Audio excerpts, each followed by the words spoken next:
Thomas Paine, Thomas Paine, Thomas Paine, Sam Adams, Sam Adams, Sam Adams, Benjamin Franklin, Benjamin Franklin, Benjamin Franklin.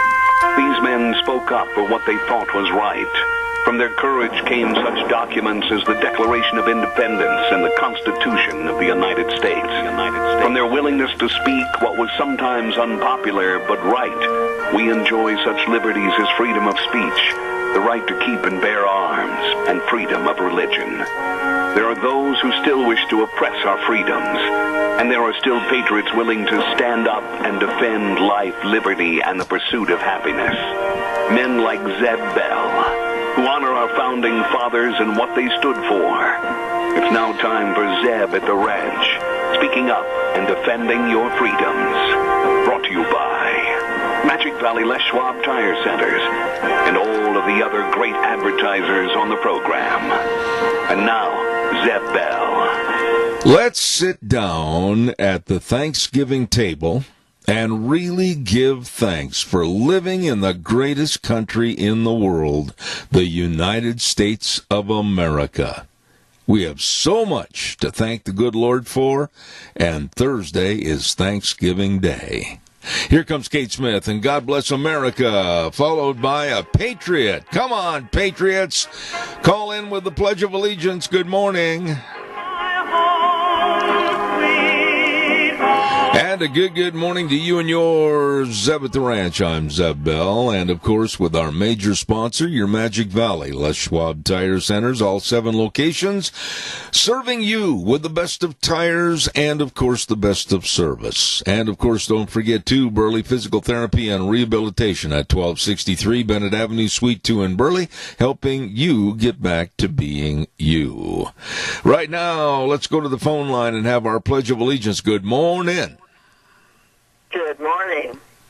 I pledge allegiance to the flag of the United States of America and to the republic for which it stands, one nation under God, indivisible, with liberty and justice for all. Lorna, that was perfect, and you did a wonderful job. God bless you, and happy Thanksgiving. Thank you so much. And happy Thanksgiving to you and Deanne. Thank you. You're a sweet lady. That's one of the nicest ladies I've ever met. Thank you very, very much. Right now it's time for the weather, and the weather brought to you by K&R Rental at 256 South, 600 west of Hayburn. They've got everything, all the best of tools and equipment to finish any kind of a job. They've got all the water pumps. They got all the excavators for the water lines. They've got all the equipment you need for both long and short-term rental. I urge you to get a hold of Roger and the crew at K&R Rental. They're on the Burley-Paul Highway. You can't miss them. The number to call is 678-3122. And right now, here's Gina with the forecast. Chilly for this morning, hopefully partly cloudy by the afternoon, maybe some snow showers tomorrow. Here's a look at your weather forecast. Today we are looking at cloudy skies, maybe some frost this morning, but as we make our way through the day, we are expecting a high of 39. Tonight, partly cloudy skies with a low of 23. By tomorrow, slight chance of snow showers in the forecast. Partly sunny by the afternoon, high of 39. Then for Thanksgiving Day, partly sunny and 37. That's look at your weather for Zeb at the Ranch. Thank you, Gina, and brought to you by Roger and his great staff over at K&R Rental, 256 South, 600 west of Hayburn, and believe me, they've got all the tools and equipment you could possibly be looking for. Hey, by the way, if you got questions about what you do need, just give them a call, 678-3122. K&R Rental, serving you. Want to remind you also about our dear friends over at Daryl's Cleaners. Holy moly, have I got a lot of shirts and Wranglers and everything else that needs to be dry cleaned. Oh, my. I'm so far behind getting organized this fall. I don't know about you, but time is fast. I want to remind you to stop in and see Kevin and Cindy and the whole crew at 1223 Albion Avenue in Burley, and they can turn your rumply crumplies into brand spanking new good-looking clothes. Make you look sharp. Absolutely. Stop in. Work with the best. Daryl's Cleaners, 1223 Albion Avenue in Burley. One other quick note before we take our first call. I want to remind everybody that Ramsey Heating and Electric also gets there early in the morning to serve you. You better believe it. All year, and I mean all. They've got it all and know it all and can help you with all your heating, cooling, and electrical needs. They've got the staff. They've got excellent people that are very knowledgeable, and they've been serving the public for over 7 decades. Holy moly! 2600 Overland Avenue in Burley. Number to call 678-0459. They're open 7:30 to 5 Monday through Friday. The best Ramsey Heating and Electric. Caller, good morning. You're on the air.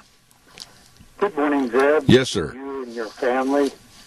May you have a wonderful Thanksgiving. And the very best right back at you. Well, thank you for that. Now, we were going to have to get used to this phrase, shadow government. You know, it's right back to the swamp, the way I see it. What's your view on it? Right back to, I didn't catch that one word. Did you say swamp? Yes. Oh, I agree with you. Carry, you know, all the rest of those swamp monsters. Well, don't even get me started, please, Keith, as a friend, a dear friend. Do not get me started on John Kerry, better known as Mr. Ketchup or Mr. Shovelface. That absolutely is sickening to listen to, try to follow with his random thoughts, and he will be the new energy czar. And all I'm saying is hold on to your credit card, because gas and diesel is going to go up, up, up, up, up, and this man is going to be primarily responsible. But it's just not him. It's Janet Yellen and all these other people who are not successful. Well, I think it's true. Donald Trump drained the swamp, and these are the creatures that were left laying in the muck. That's certainly true. And, you know, Obama, I understand, bought a home or compound or whatever it is only a mile from the Capitol. Obama is going to be, and I don't really care if some of the Democrats are offended by this, Obama is going to be running the show. Honestly, he's going to be the mentor of anything and everything that goes into the Oval Office until Joe Biden is removed from the Oval Office. And then he will absolutely be the mentor, coach, whatever for Kamala Harris. Well, just get used to that phrase, shadow government. Yep. Because that's what it is. Yeah, they're lurking in the shadows. Absolutely. Keith, you're spot on this morning. And it's really interesting. I can't argue with you about anything. Thank you. Well, I'll think of something before the day's over. All right, buddy. Thank you so much. Appreciate it. You have a wonderful day. I will, buddy. Thank you. Calls welcome 436-2244, 1-866-927-4587. Don't forget Denny's Restaurant, 611 North Overland in Burley. This is just really a good place to go eat. That's it. Plain and simple. Denny's Restaurant, 611 North Overland in Burley, and another location at 291 Pole Line Road in Twin Falls. They've got the best of menu choices for breakfast, lunch, dinner, anytime, all the time, desserts. They've got turkey dinners now on the menu, and pies. Oh, you gotta have a piece of pie. They've got delicious pies at America's Diner. Denny's Restaurant, 611 North Overland in Burley. You stop in and see those really, really good folks today. By the way, I've got some happy Thanksgiving wishes from Baker Brothers Pump Service, 103 West, 500 South of Burley. You better believe it, Magic Valley's fastest and most reliable pump service company. Boy, that's true. That is true. These guys are good. They've worked for us. They're there. Baker Brothers Pump Service wishing you a very happy Thanksgiving, along with Mountain Transmissions, 1146 East Main in Burley, right across from Stokes Food Center. And like I said, if you've got transmission problems, you put it in drive and you ended up going through the garage door backwards, you better have it checked out. Mountain Transmissions, 678-9110. And Magic Valley Irrigation with our old dear friend Jeff and the crew, they want to extend to everybody to have a very, very happy Thanksgiving. Absolutely. They're at 44 East, 500 South of Burley, and they handle all your irrigation needs. Magic Valley Irrigation. All right, calls are welcome. 436-2244, 1-866-927-4587. Governors, there's some of these people I don't even want to give the title of governor to them. I don't want to add any prestige to their names because they are not worthy of it. When you talk about governors like Cuomo of New York, what a complete jerk. Autobiographies and praising and slapping himself on the back for what he has done. What he did was literally be the death knell for thousands of nursing home patients. I have no respect for this man whatsoever, or his entire family. Then you look at Kate Brown of Oregon and Inslee of Washington. They're nothing more than power mongers. Nothing more than power mongers bent on keeping you under control. Yesterday, I mentioned this briefly, but I want to elaborate on it a little bit more. Oregon Governor Kate Brown, she's a dandy. She says, nope, no more than 6 people for Thanksgiving, and we're going to be watching you. Yes, we're going to ask all the neighbors to spy on their neighbors, and if you notice cars that have pulled up in front of the house, and let's say 9, 10, 12, 15 people are in there having Thanksgiving, call the police, we will get a warrant, and we will arrest them. Arrest people for being with family on Thanksgiving Day? This shows you what a low-class, no-class woman she is. I just can't understand why we are even considering following her idiocy. Anybody, whether it's Oregon, whether it's in New York, California, hopefully not even here. I'll tell you what, Brad Little better not go there. He's going to get crucified on this program. I'll guarantee you that. You do what you think is right for your family situation. I want to repeat that. You do what you think is right for your family situation on Thanksgiving. And do not, in any way, shape, or form, listen to the bureaucrats. No. If you've got 11 people coming by for Thanksgiving, leave the number at 11 and don't worry about it. If there's more, that's your family in America celebrating Thanksgiving. Some people may not live to see another Thanksgiving. Age, health problems, etc. It's a day for family. It's a day to get around the table, bow our heads, thank God for what we have. And the government's not going to take that away from us. And then Cuomo said something yesterday, and I want somebody to explain this to me because I was scratching my head. He was on television with a news clip, and he said, be sure and celebrate Thanksgiving at home with your global family. My global family. I didn't know that I was going to be eating a turkey leg in front of the internet camera, going all over the world to say to my global family, Happy Thanksgiving, nor will I do anything like that. I do not believe in globalism. I think it's absolutely a waste of time and a waste of the values this country was founded on. Celebrate with your family. No matter what the number in your house, and don't worry about, most all police and sheriffs are not going to come knocking on your door and saying, we're going to arrest anybody over 10 in this household. No, they're not going to do that. Not going to happen. Calls welcome, 436-2244, 1-866-927-4587. I mean, we're living in the land of idiocy right now. Don't forget Dino Septic Service. Oh, it's fitting when we talk about politicians, and then we follow that with a word for our friends at Dino Septic Service. Yes, liquid waste removal. septic tank pumping, sewer and sink drain lines cleaned, all of this and more. They are absolutely the best at what they do. And don't forget to give them a call. Fast, fair, friendly service. How do I know? Yes, they work for us. They are good. 436-6526. Or I had to swallow. I got a cough drop. 678-1638, and in Twin Falls, 735-8281. Absolutely, with a big truck that says smells cargo on the way. Dino's Septic Service, and they are the best. Wishing you and yours a very happy Thanksgiving. Absolutely. Calls are welcome. 436-2244, 1-866-927-4587.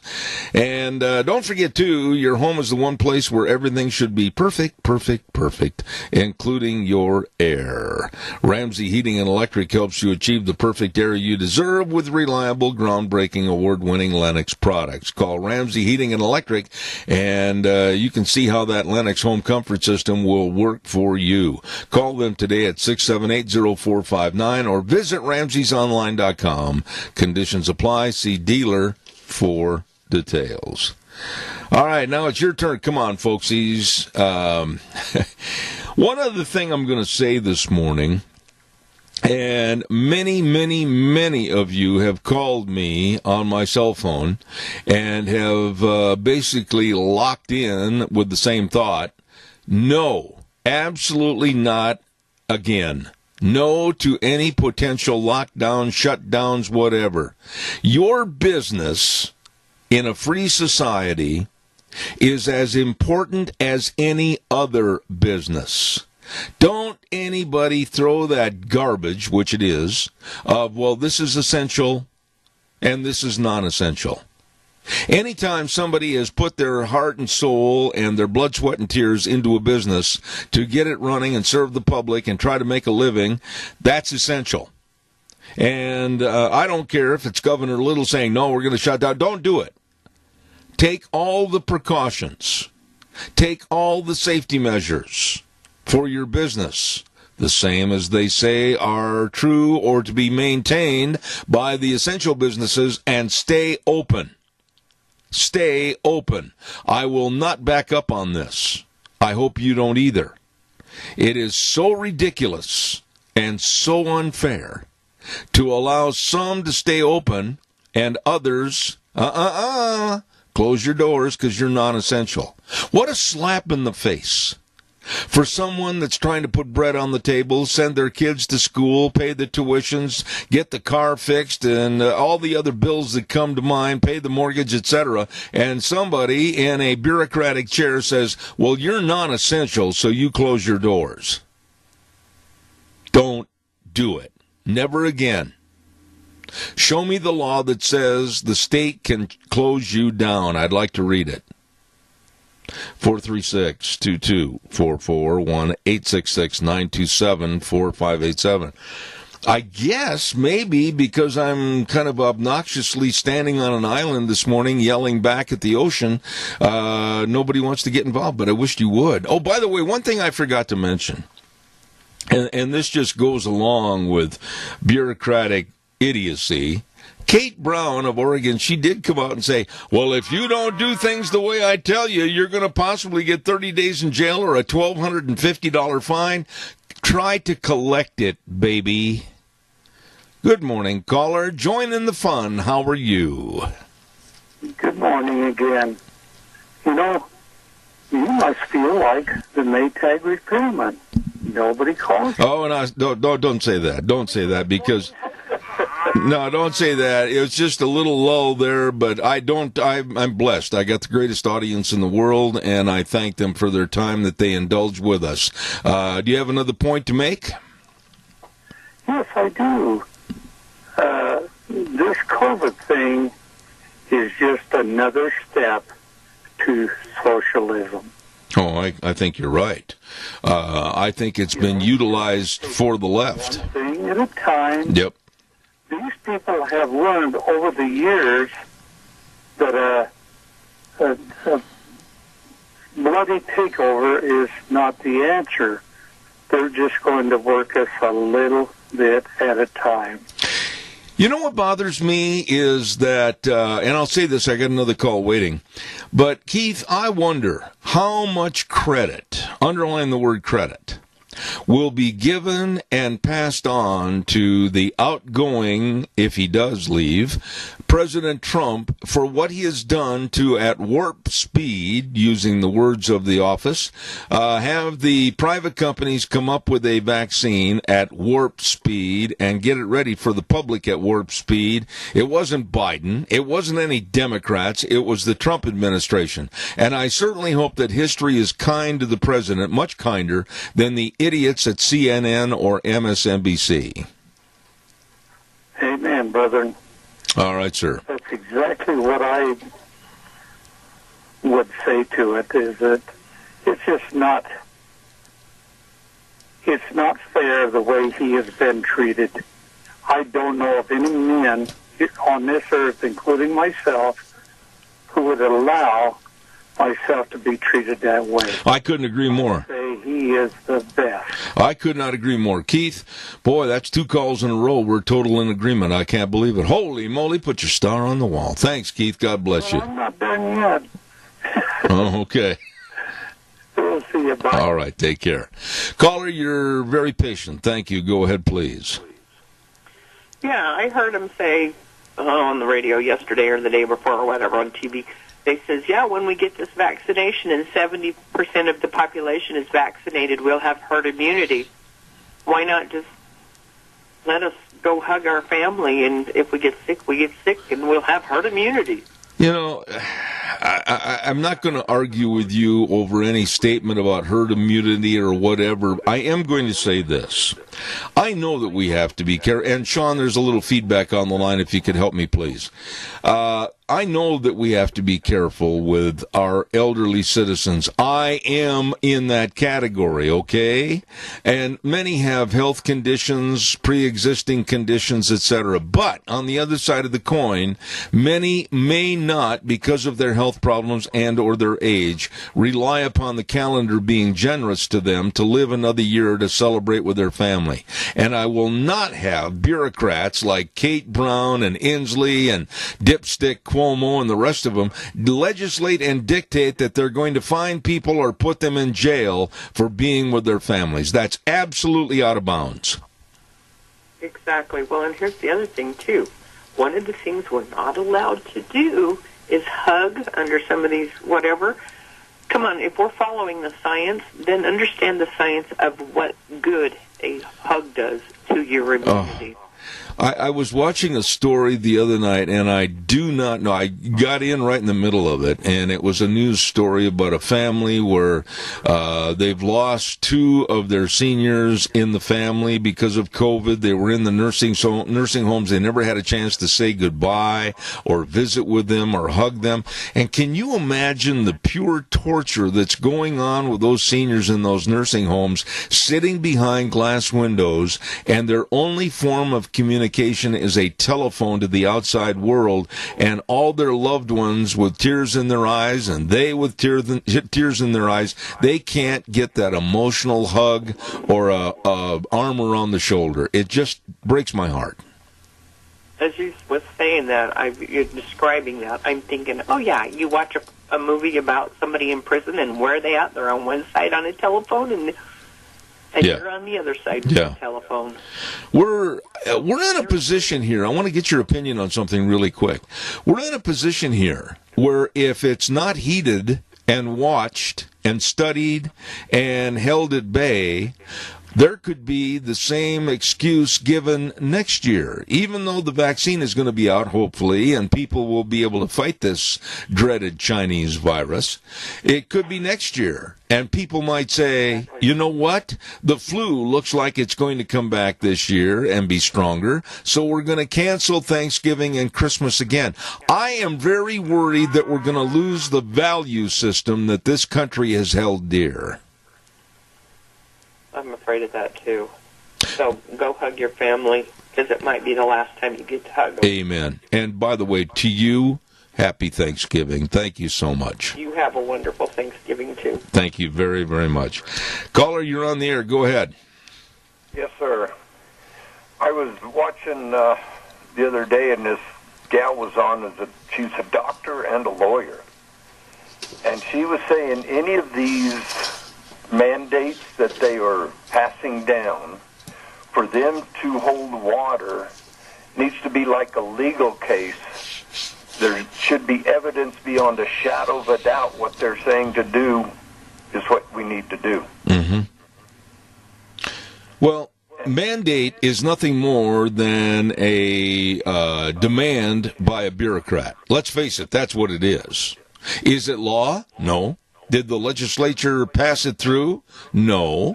It's a mandate. It's a demand from an authoritative voice that says, I want this done right now. It's like the king waving his scepter. Well, you know what he can do with his scepter.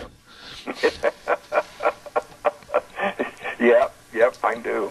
Like that gym owner back in New York where he put out on Facebook or Twitter something about, wanting some business people to come meet at his business to have a meeting about what's going on. And that health official and two sheriffs walk in, and they ask him, what are you doing here? Well, someone anonymously turned you in. Well, who turned me in? I have a right to know. And they said, no, it's anonymous. And he says, well, if you don't have a warrant, there's the door. Yep, you're absolutely. Property, you're trespassing. Absolutely. Throw them out. Throw them right out on the seat of their Wranglers. And the sheriff stood there and said, pretty quick, the sheriff leaned over and said something to her, and out the door they went. Yep, absolutely. I am so sick and tired of people assuming that they have the power of control by edicts that they put out that are not law. And we need to just walk up to them very politely, stick our chin out and say where they could go to have a nice lunch for eternity. Exactly. Yep. And for they're putting these edicts out, but they don't follow them themselves. Oh, they're such hypocrites. I know it. They're such hypocrites. And if it worked, they would be doing what they were saying to do. But it isn't fact. It is control. It is to bring this nation down. Yes, I am so sick and tired of hearing about the Cuomos. I'm so sick and tired of hearing about the Newsoms. And I'm so sick and tired of following Lori Lightfoot and so many more that are absolutely a pig at the trough eating all the feed. Exactly. Gobbling up our taxpayer dollars so that they can live like kings and we have to live like paupers. You got it, buddy.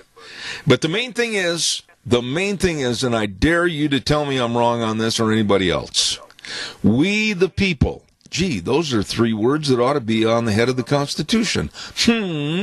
We the people need to learn one simple word and stand behind it. You know what that word is? No. Bingo.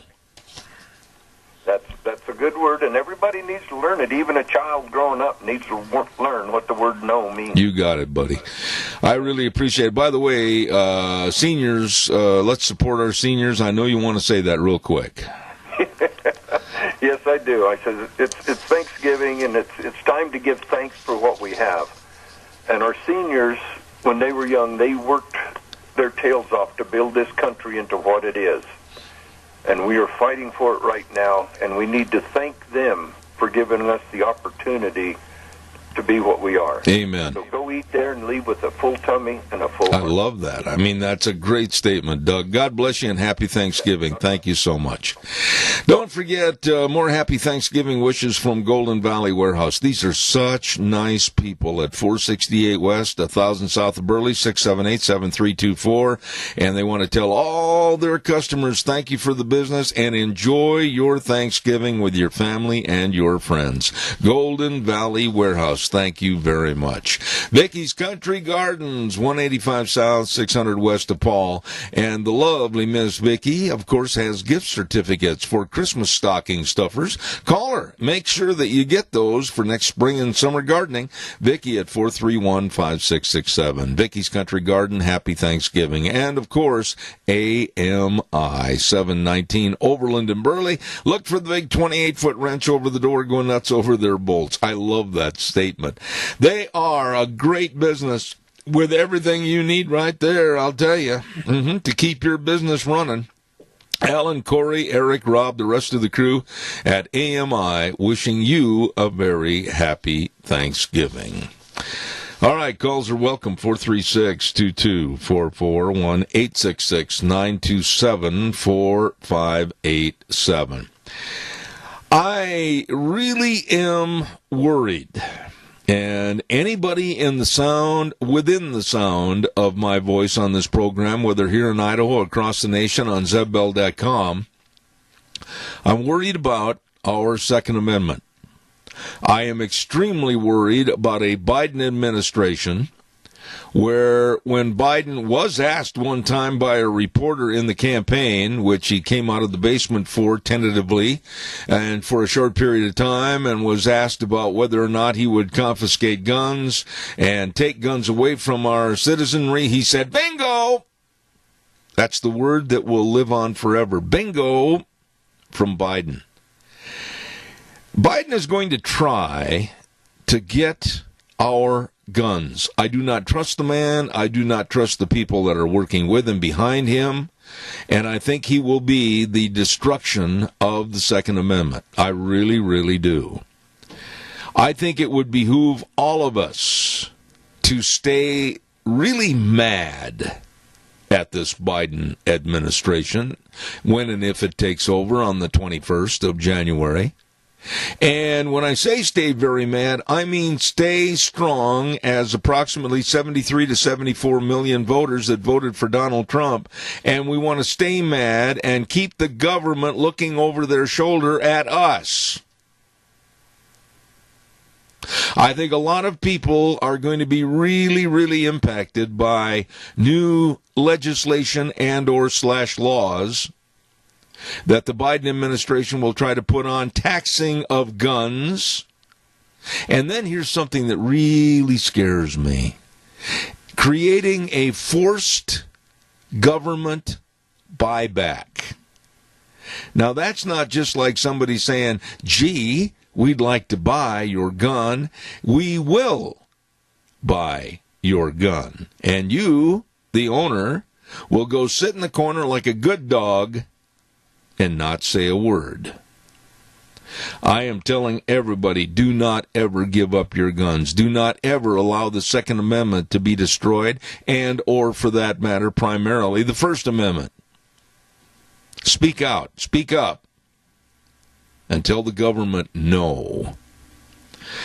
Calls welcome, 436-2244. Caller, I'm going to be right with you. Stand by. I want to remind everybody about Barry Equipment and Rental, Sales, Service, and Parts. 159 West Highway 30 in Burley, 465 Addison Avenue West in Twin, and the Nampa location, yeah, buddy, for all the equipment for the tough jobs of lifting and digging and pushing and carrying and leveling and grading. Oh, they got all the Bobcats. They've got all the Bobcats, all the trenchers, all the scissor lifts. They've got all the Doosan equipment. I'm telling you, great financing programs and great lease rates at Barry Equipment and Rental in Burley, Twin Falls, and Nampa. You stop in and see them today. Caller, good morning. You're on the air. Yes, sir. How can they buy them back when they didn't sell them to me to begin with? Well, gee, that's the next point of interest that I was going to bring up. They're not the gun store. They are not the retail store that provided that gun for sale. But the government, of course, on a forced buyback, sounds a little bit illegal to me. Well, before I even think about that, I want them to get the guns out of the hands of the criminals. Get the guns out of the hands of those gangs in Chicago that are killing everybody. You know, right there, stop, because you brought up an excellent point, okay? Every single day, 24/7, 365, they are carrying people out of the south side of Chicago in body bags because of the heinous crimes and gangs that are allowed to flourish. They don't have lawful weapons. They have everything on an illegal basis, and they're killing at random. This is pathetic. Clean up the mess first, and I would dare to say to you, and I think you'd agree with me, that if they'll start cleaning up the Chicagos and the inner city LAs and other places, gee, crime rate will really go down. Well, when you start punishing people for doing what they do, for doing bad things, then people will stop doing bad things. But when you're not punishing them for it, when you take them into jail for shooting at people and then turn them loose the next day with no bond, and you think they're going to stand out there, oh, I've been picked up, I better be a good boy. No.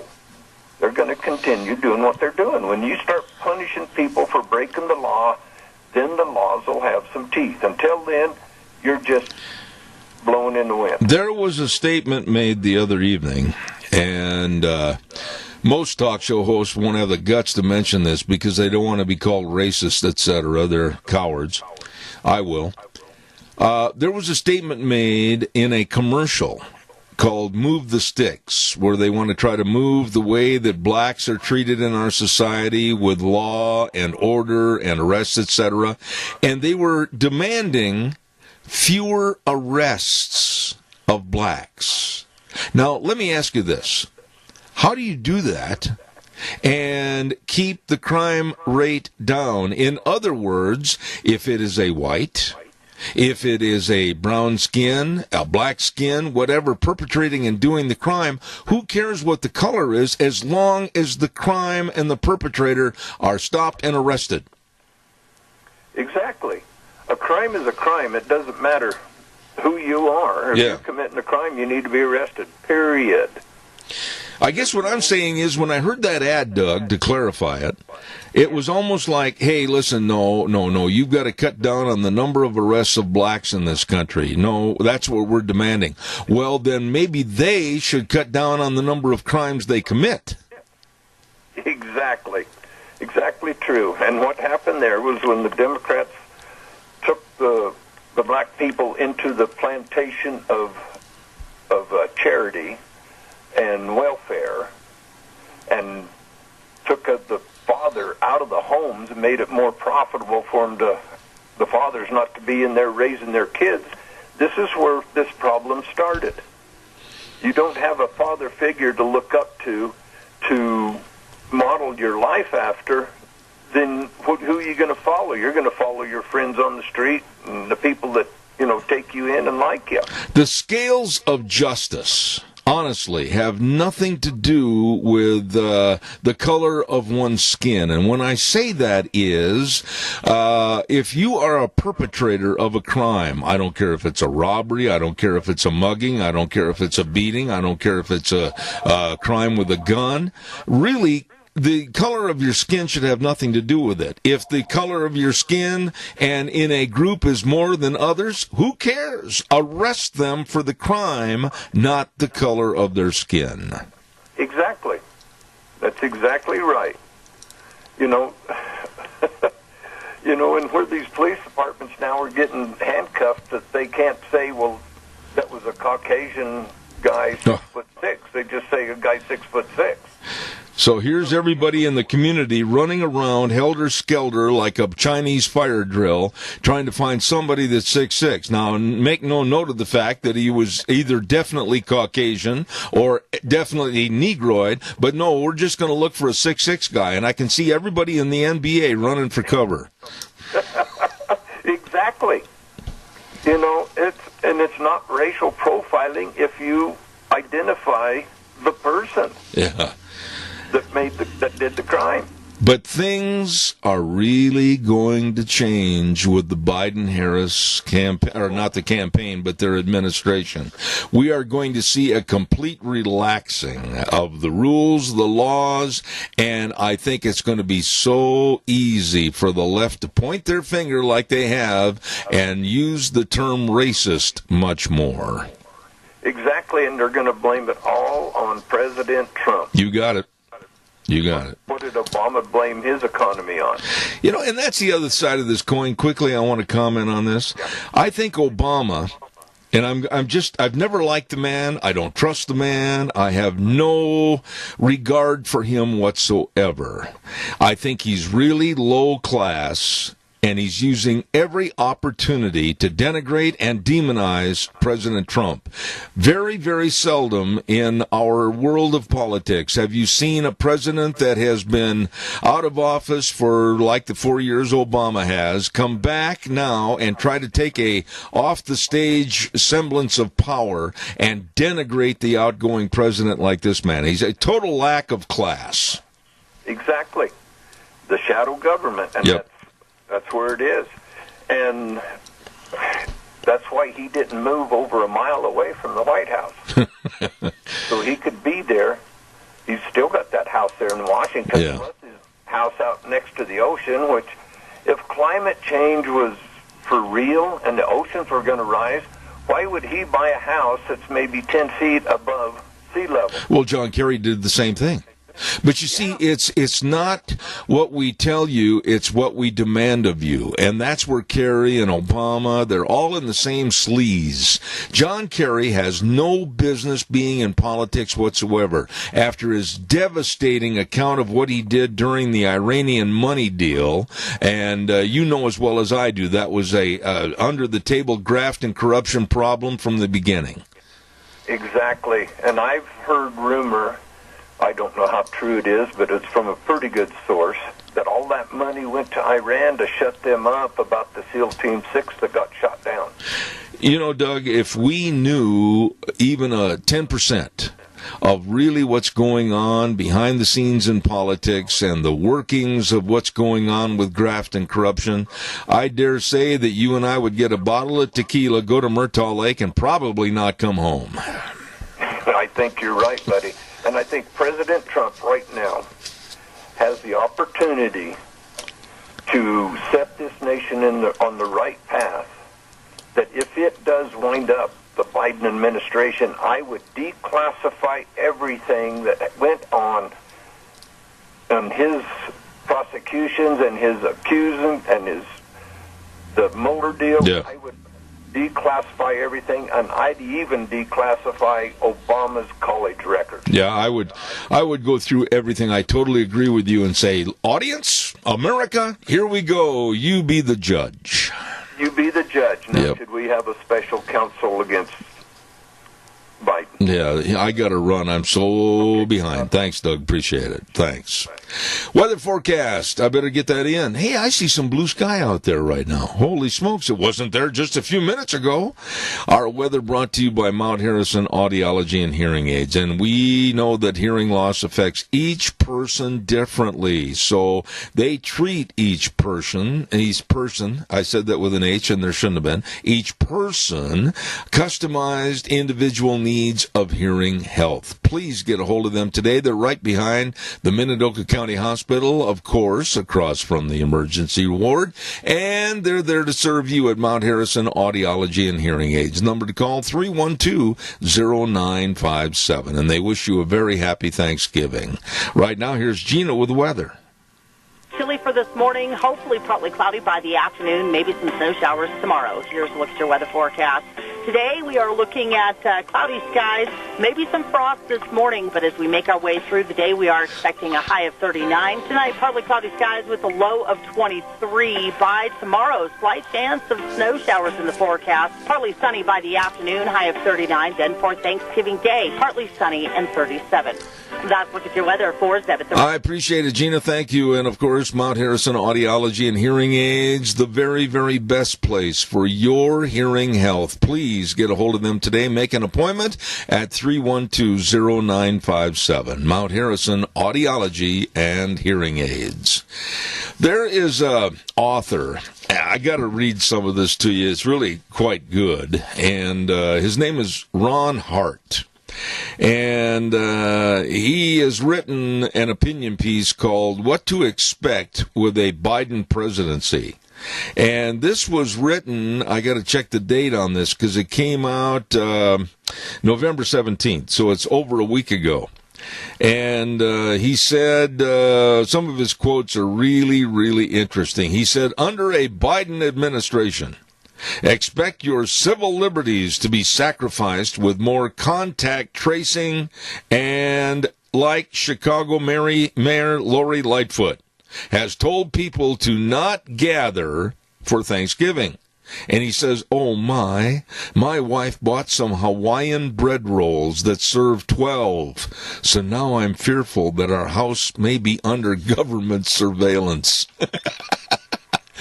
Oh, I tell you what. And then he said that policies will entail more heavy-handed regulations, higher taxes, and bigger government. We are seeing that come to fruition. And he said, remember the stock market is at an all-time high. He said, I paid $1.55 a gallon for gas in Chattanooga last week. We will see big energy regulations eating up more of our wallets. And there's where I will make a prediction that I hope I am so wrong. And I want you to write this down and hold my Tony Lama boots to the fire, if you will. But I dare say, and I mean this, with the study that I've put in and the people that I've contacted that are in the oil and energy business and back east working in the swamp with the news organizations, I will make a prediction that a year from now, next November at this time, we are going to be suffering at the pumps at a rate of nearly or at $4 a gallon. I do not trust this administration. I think they're absolutely going to do all they can to just kill a very, very good energy program that we have established as being self-sufficient, self-reliant. And I honestly think that we're going to be seeing a complete disaster at the pumps this next November. Calls welcome, 436-2244, 1-866-927-4587. Like to hear from you. While I'm waiting for your call, I want to remind you about our dear, dear friends, your Magic Valley Les Schwab Tire Centers. All 7 locations are absolutely there to make sure that you drive safely with the best of tires on your vehicles. Especially this time of the year. Holy smokes, you don't know what to expect. Maybe it's going to be sunny and dry. Maybe it's going to be cloudy with snow, muck and yuck, everything else. They've got all the tread designs. They've got all the tires to fit all vehicles. So stop in and see them today. And do not forget they've got the best in brake service, front end alignment, shocks and struts, batteries. Yep, the best. All 7 locations with James and Buell, Dan on Pole Line in Twin Falls, Lane and Rupert, Mike and Jerome, Dave on Blue Lakes and Twin, the Twist family in Paul, and my buddy Trent on Overland in Burley. The best. That's not brag. That's a fact. Your Magic Valley Les Schwab Tire Centers. I got time for another call. Please give me a jingle on the landline. I'd love to hear from you as we're celebrating this Thanksgiving week. And absolutely, so much to be thankful for. If you had to make a list of all the things, even with the COVID-19 and all the garbage that's gone with it, etc., we still have so much to be thankful for. In my own personal position, I am I've worn out so many pairs of Wranglers on my knees, getting down and thanking the good Lord above for the refurbishment of my wife's health. She's coming back. She's doing better every day. And that to me means more than anything else. And, I've got a ton of things to be thankful for. I've got this program. I've got the world's greatest audience. I've got the world's greatest advertisers and sponsors. Man, I'll tell you what, put it in the basket and I'll go to the top of the mountain and shout it out. I have been so blessed. And in most respects, I would imagine you have too. Lots of things to be thankful for this week of Thanksgiving. Coming up next hour, we've got my old buddy from the American Energy Alliance, and that's Dan Kish. And boy, we got some things to ask him about John Kerry as the new energy czar and other things. Then at 9:30, we've got a gentleman that's never been on my program before, and he is going to talk to us about the vaccine. And he's a coronavirus researcher and author, and his name is my Michael Betras talking about the COVID-19. Dr. History is going to be here at 10:06, and then at 10:30, we've got a doctor by the name of Dr. Vermeil Green coming on the program, talking about how boys are not being taught with the level of intensity so they can take the world on and shake it by the tail and go out and be men in our society. And I'm looking forward to that one. So that's all coming up as the program progresses through the morning. Thursday, quick note, because it's Thanksgiving, I will not be on the air. No way. I'm going to celebrate Thanksgiving with my family as you are celebrating with yours. We're going to get ready to kick this back over to Sean and the rest of the crew at the main studios of K-Bar, and we'll be back in about 7 minutes. Zeb at the Ranch on a Tuesday. You have a great day. Oh, here we go, hour number 2 on this Tuesday, November 24th. I almost said 4th. That scared a lot of people, me too. Anyway, our major sponsor, your Magic Valley, Les Schwab Tire Centers, all 7 locations serving you with the very, very best of tires and service. Your Magic Valley, Les Schwab Tire Centers. And, of course, our friends at Burley Physical Therapy and Rehabilitation at 1263 Bennett Avenue, Suite 2 in Burley, helping you get back to being you. Right now, Sean, if you would, this good word for Western Waste. From the canyons of the Snake River and all across southern Idaho, we're always at your disposal. Western Waste Services, we care about our community, our resources, and this free land. Western Waste Services is lending a hand, always at your disposal. Western Waste Services. Western Waste Services, and if you're new to the area, please write this number down, 734-6969. I'll repeat it, 734-6969. They are always at your disposal. Get on the route service, and once a week they'll come by, get your trash. It is gone. It is out of there. Western Waste Services, always at your disposal. Really, really good folks. By the way, too, I want to remind everybody about our friends at Ramsey Heating and Electric and Lennox. Don't forget, your home is the one place where everything should be perfect, including your air. Ramsey Heating and Electric helps you achieve the perfect air you deserve with reliable, groundbreaking, award-winning Lennox products. Call Ramsey Heating and Electric today and see about a Lennox home comfort system in your home. Call them at 678-0459 or visit ramseysonline.com. Conditions apply. See dealer for details. Want to also give a great, big, happy Thanksgiving wish to these folks because, man, they are so community-oriented and so helpful to all the families. Hanson Mortuary, 710 6th Street in Rupert. Joel Heward, manager, and his staff, his family, absolutely the best. They really care about providing the families they serve with the best possible support and comfort, and always with the highest ethical standards with unquestioned integrity. Hanson Mortuary at 710 6th Street in Rupert. Number to call, 436-5636. That number again, 436-5636. And Joel Heward also serving you and your family at Morrison Payne Funeral Home at East Main in Burley. Really nice people. And I'm deluged with things to talk about this morning. And quickly, before we go to Dan Kish, I want to remind everybody about Burley Physical Therapy and Rehabilitation at 1263 Bennett Avenue, Suite 2 in Burley. Yes, sir, they can help you get back to being you. All the physical therapists, excuse me, are you better? I hope.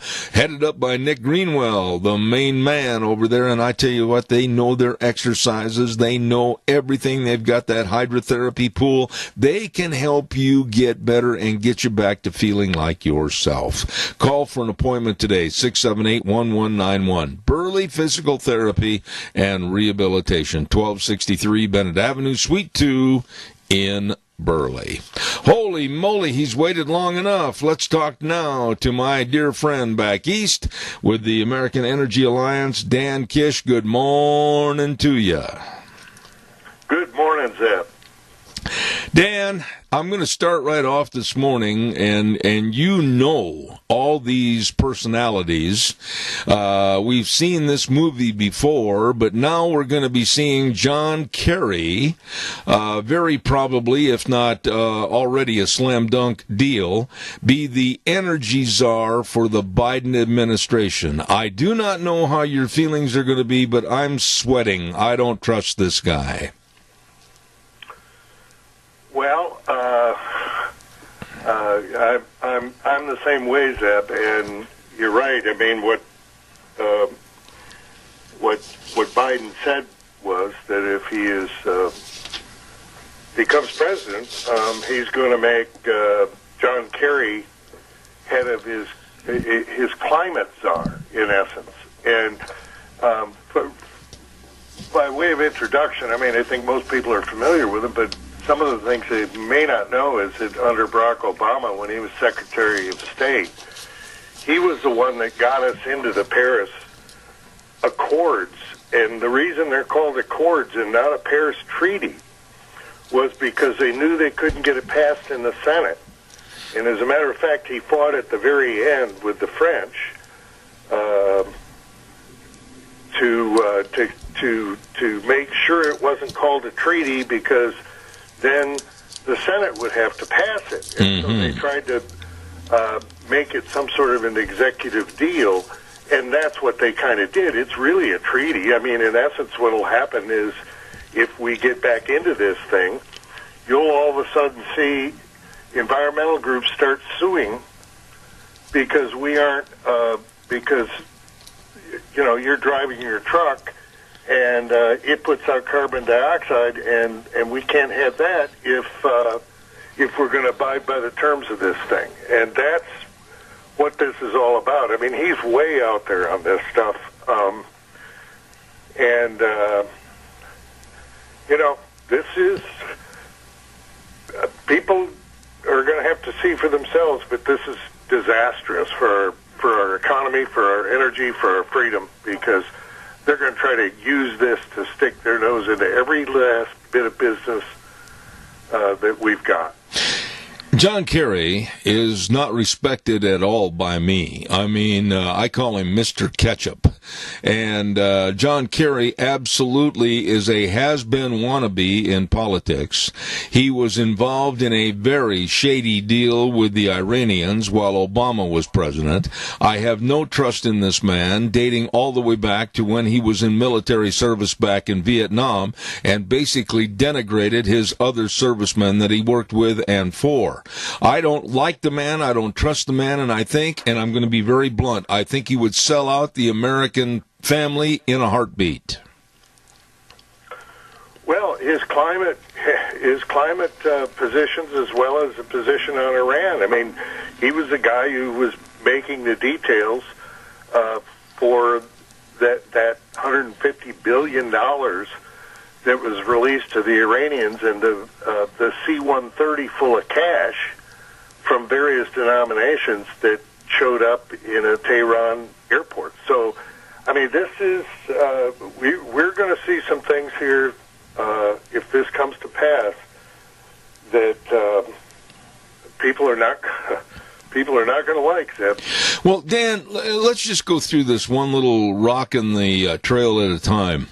We just are going through, since last January, the COVID scare, which has just absolutely decimated businesses, restaurants, gyms. It's hurt everybody with lockdowns, slowdowns, no income coming in, and trying to rob Peter to pay Paul. I mean, our situation is such that we need a rebirth and a regrowing, and I was certainly hoping that with Trump's fiscal attitudes, we were on the way back. But now I'm really tentative. Now I'm really scared. And if you combine all of the losses and the heartache with now an administration that wants to hurt the American public even more, I'm telling you, man, it's time for the American public to stand up, spit in their eye, and say no.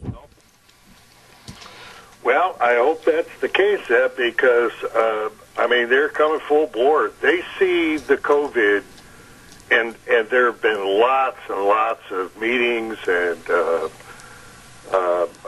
the Bloombergs of the world and the rest of them, international organizations that see the COVID as an opportunity to basically seize power over the people over whom they, and it doesn't matter. I mean, country by country. Remember, the leaders of these countries who sign out of these deals, it isn't because they're experts in this. It's because they see the potential growth of more revenue that they can shake out of our pockets and more control, more market share for government. That's how they see it. They basically see this as this is a great excuse. It's a crisis that can't go to waste.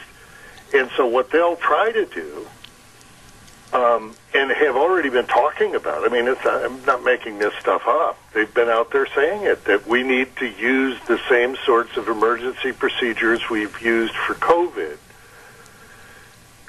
almost like a dry run for what we can do for climate, because there's a climate emergency. And, the world is going to come to an end unless they can tell us what kind of cars to drive, what kind of electricity we get, when we get it, who gets what, which industries get proper amounts of energy for their businesses, who benefits.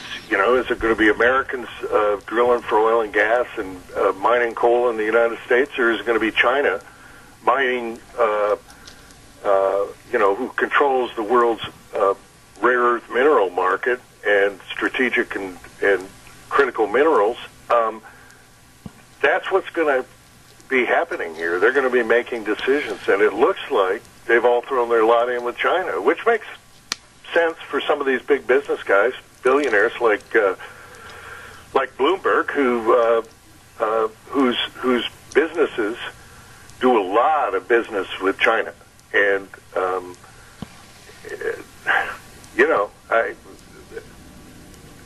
either gag a maggot, if you'll pardon my expression. No, I understand.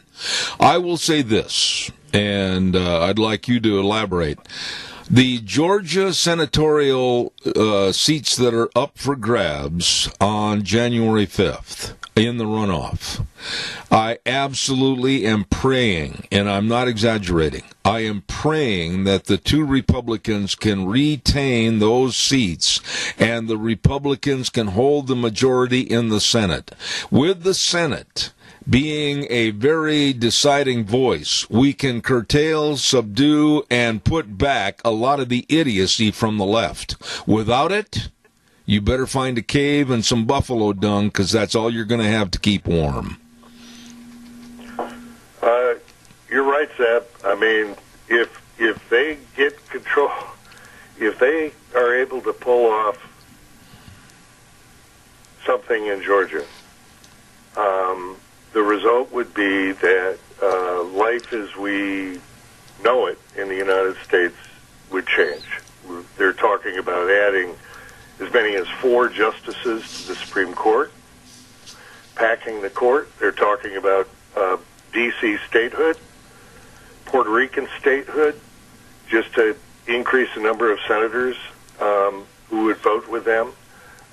They're talking about changing all the voting laws so that they're just as crooked everywhere as they are in these states that where the lawsuits are going on. They're talking about significant changes to institutionalize one-party power in the United States. And when you say that, I think it bears noting that once it becomes that one-party power, which would be the Democrats, with all those additions that you've just talked to, I don't see any way, a snowball's chance in the oven, of ever having it swing back to a fairness of 2 parties with a selective vote from the populace. It's a done deal. It's always going to be Democrat. Well, that's the whole purpose of doing these things, is to solidify that power and to make it basically one power, so you're always in power. I mean, this is what happens when people can get away with certain things. And ultimately, what that means is we see it in these states where there are lawsuits that are brought against the election, and The Supreme Court of Pennsylvania, for example, the state Supreme Court is 5 Democrats and 2 Republicans.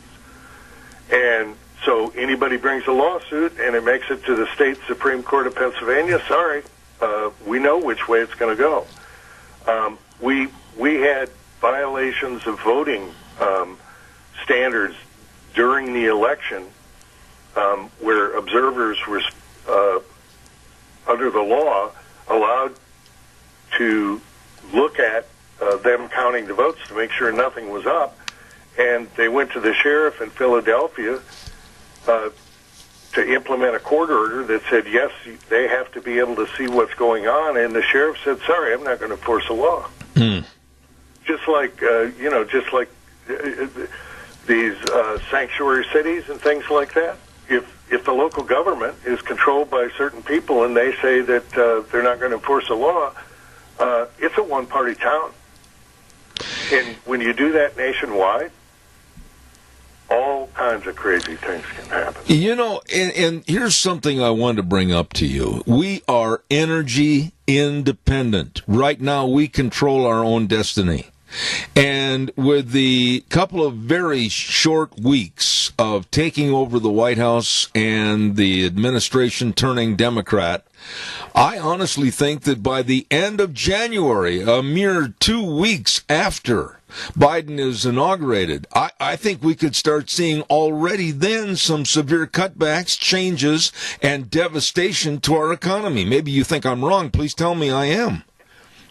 Well, he says he's going to stop fracking on federal lands.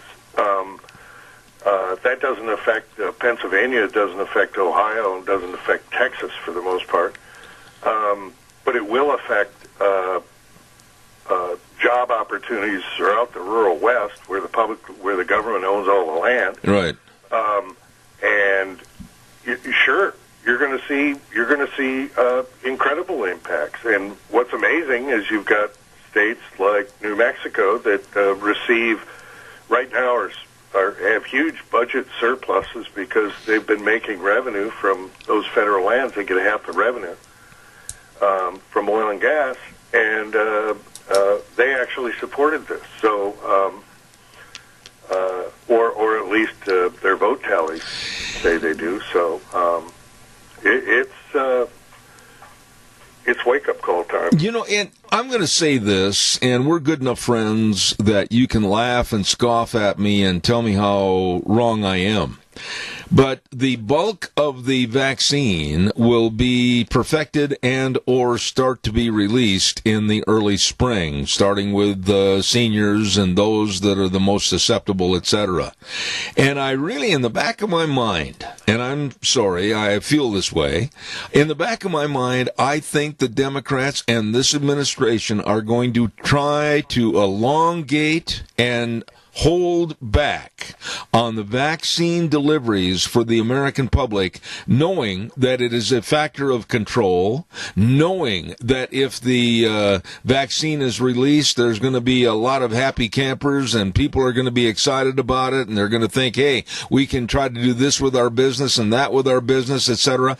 I think the strangulation of control is going to be lost if the Biden campaign and administration comes out and lets that virus go back into society. I'm scared about that. Well, I tell you, Zeb, you're not alone in people wondering whether politics has played a part in this, in the release of the vaccines right after the election by the big drug companies, the rest of it. And,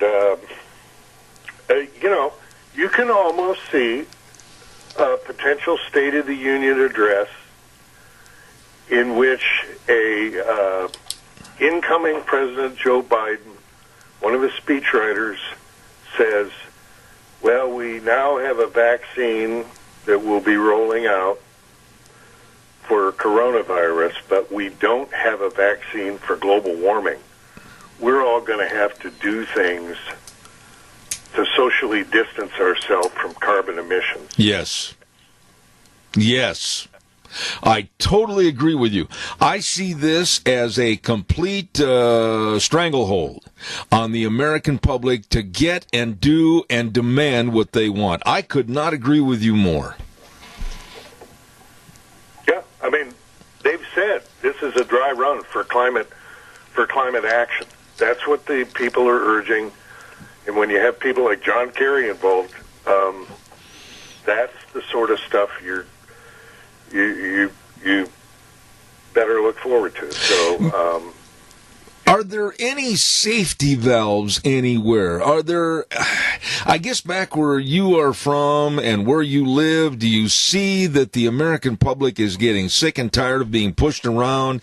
The American public is absolutely not going to stand for going into another ghetto, if you will, of a lack of energy, standing or sitting in gas lines, or for that matter, being forced and coerced to get rid of the 1995 Ford vehicle and having to go spend $70,000-$80,000 on an electric vehicle. I mean, what do you hear from the grassroots of our society? Well, the fact of the matter is that, I mean, with people like you and your listeners,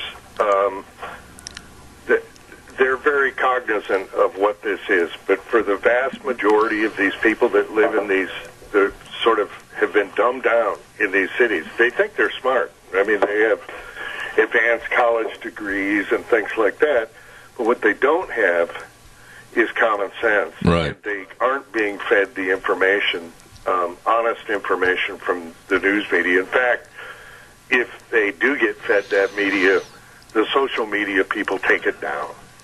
Wow. I'm going to say this as a predictor that a year from now, if we're still able to be on this program and the government hasn't censored me and my First Amendment rights, we are going to hear a lot of people calling into radio stations and programs all across the country because they're going to be missing Donald Trump. Amen to that, Zeb. You know, I want to extend to you, my dear friend, the very best of happy Thanksgivings. You have been such an asset to our program every week, and I hope we can continue this program with you being a part of it. But to you, your family, and all your friends and neighbors, I don't care if you have 500 over for Thanksgiving. Just enjoy the day, and I know you're going to thank God for all your blessings. Dan Kish, thank you so much.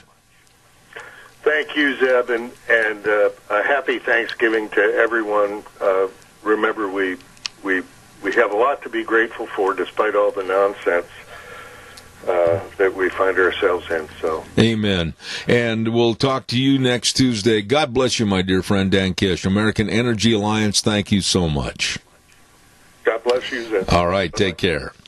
There's a really, really nice man, and I'm blessed to have him on the program. Happy Thanksgiving from Mountain Transmissions, 1146 East Main in Burley, 678-9110, and they wish everybody a happy Thanksgiving. Don't forget free towing, free diagnostic, and free estimates on your transmission. If you have problems, call them at 678-9110. And a happy Thanksgiving from our friends at Clark's for Shopping at 100 East Main Street in Oakley. These are really nice people. They've been in business since 1924, and they've still got that great Grandma Clark's recipe for the best of sausage anywhere. Happy Thanksgiving from Clark's for Shopping. Don't forget those good folks up in Oakley. Thank you very much. I've got some other good words I've got to take care of, and I want to also mention my dear, dear friends. I talked to Thomas yesterday, as a matter of fact, over at Denny's Restaurant, America's Diner, 611 North Overland in Burley, and another location, 291 Pole Line Road in Twin Falls. Don't forget, the menu choices are phenomenal. You go in there, whether it's for breakfast, lunch, dinner, anytime, all the time, all the desserts. Oh, my! You're going to love the food. food, and the people are so nice and so courteous and helpful. Please go in there. My favorite, of course, is always the breakfast. I love all the skillets and the pancakes and the omelets and the strawberry crepes. All the list goes on and on. Denny's Restaurant, 611 North Overland in Burley. It is so true, America's Diner. Now that I'm so hungry I can't stand it, we're going to have our next guest coming on in just a few moments. I want to also remind you about Let's Ride. Oh, get your motor running. Head for the high country. They've got all the snowmobiles over there. Yes, they do at 270 Highway 24 between Rupert and the World. They're open Monday through Friday, 9 to 6, Saturdays 9 to 2. And you stop over and look at the showroom floor because they've got all your snow machines. They've got all the accessories. It's all there at Let's Ride. And another thing I want to point out, too, is that they've got an absolutely phenomenal service department to keep you running. Absolutely. Tyson and the crew, they are the best. Let's Ride, 270 Highway 24 between Rupert and the World. It's true. This is where the fun is sold. And while you're over in that area, you have to pardon me, every now and then that cough drop gets the best of me. While you're over in that area, don't forget, for the very, very best of life insurance, health insurance, retirement planning, employee benefits, and more, Cameron and Siemens Insurance, waiting to serve you at Highway 24 in Rupert. Oh, my goodness, Todd and the rest of the folks, they are so service-oriented, so devoted to serving you. Please make an appointment today at 436-4424. That number again, 436-4424. The best, Cameron and Siemens Insurance, Highway 24 in Rupert. Well, right now, let's go to the phone line, and we have with us a coronavirus researcher and author of COVID-19 Lockdowns on Trial, Michael Betras. How are you? Doing great, Zub. How are you? Well, good, but before we go any further, I never want to mispronounce anyone's name. Is it Betras or Beatrice? Beatrice. Ah, I'll stand corrected. Thank you very much. And thanks for asking. You're welcome. Michael, let me ask you this. Where are we, in your opinion, with this COVID-19 pandemic? I mean, is it all it was purported to be, in your opinion? Is it worse? Are we seeing a light at the end of the tunnel with the vaccines? Bring us up to speed on what your thoughts are. I think there's two things here. One, I think from a lockdown perspective, we are in this for a while when it comes to lockdowns and masks and restrictions in schools. I think that this is going to hit a one-year anniversary and deepen into the spring. So I think that's just the way this is looking. There were a lot of people that thought this was going to be a politically motivated thing, and it would go away after the election, and I don't see it that way. Certainly, President-elect Biden's coronavirus task force team, they seem to be supportive of more lockdowns, and you're seeing a lot of restrictions as things spike up. So I think that from a policy perspective, this is not going to get much better anytime soon, so hold on to that. I think from an actual COVID activity perspective, there's two comments I'd make. One is we've gotten into a position where our default, it's almost like being a frightened turtle, creeping our head back in if there's anything. Our default position has become that we're going to lock down rather than the default position of being open. And it's hard to make any headwind out of that with the media coverage the way that it is, and they're such proponents of the lockdowns. But I looked at your state, I looked at Idaho, I looked at all the states that neighbor open South Dakota. South Dakota and Florida, the two most open states in the country. And South Dakota is certainly reaching their COVID peak. They never really got a first wave. This is their wave. And they're certainly peaking. But every single state that's locked down around them and has certain restrictions and kids out of class, they have identical curves to what's happening in South Dakota.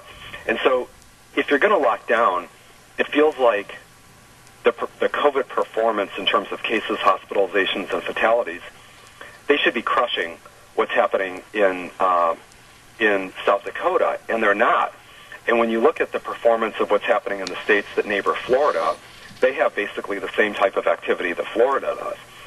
And that data doesn't get contextualized in the media, but it really invalidates what's happening with lockdowns, because if they were so great, you'd see a suppression of cases and hospitalizations, which leads to fatalities, and you just don't see that.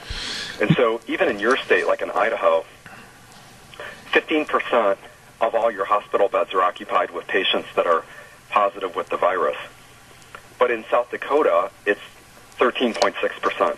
I'd argue those numbers are, materially the same, but Idaho should be way better, right, if they've got any kind of suppression things in place right now. And same with, Minnesota's in the game, and Iowa's actually higher than both South Dakota and Idaho. Montana's actually at 20% of their hospital beds are occupied with COVID patients. So it just doesn't validate that lockdowns are a measure. And if you're asking me like kind of the state of the pandemic, the reason this thing is going to go on for a long time is because since you and I last spoke, the WHO came out and said they estimated that there were 700, this was several weeks ago, estimated there were 750 million people that would be that are infected with the virus. That would be higher now.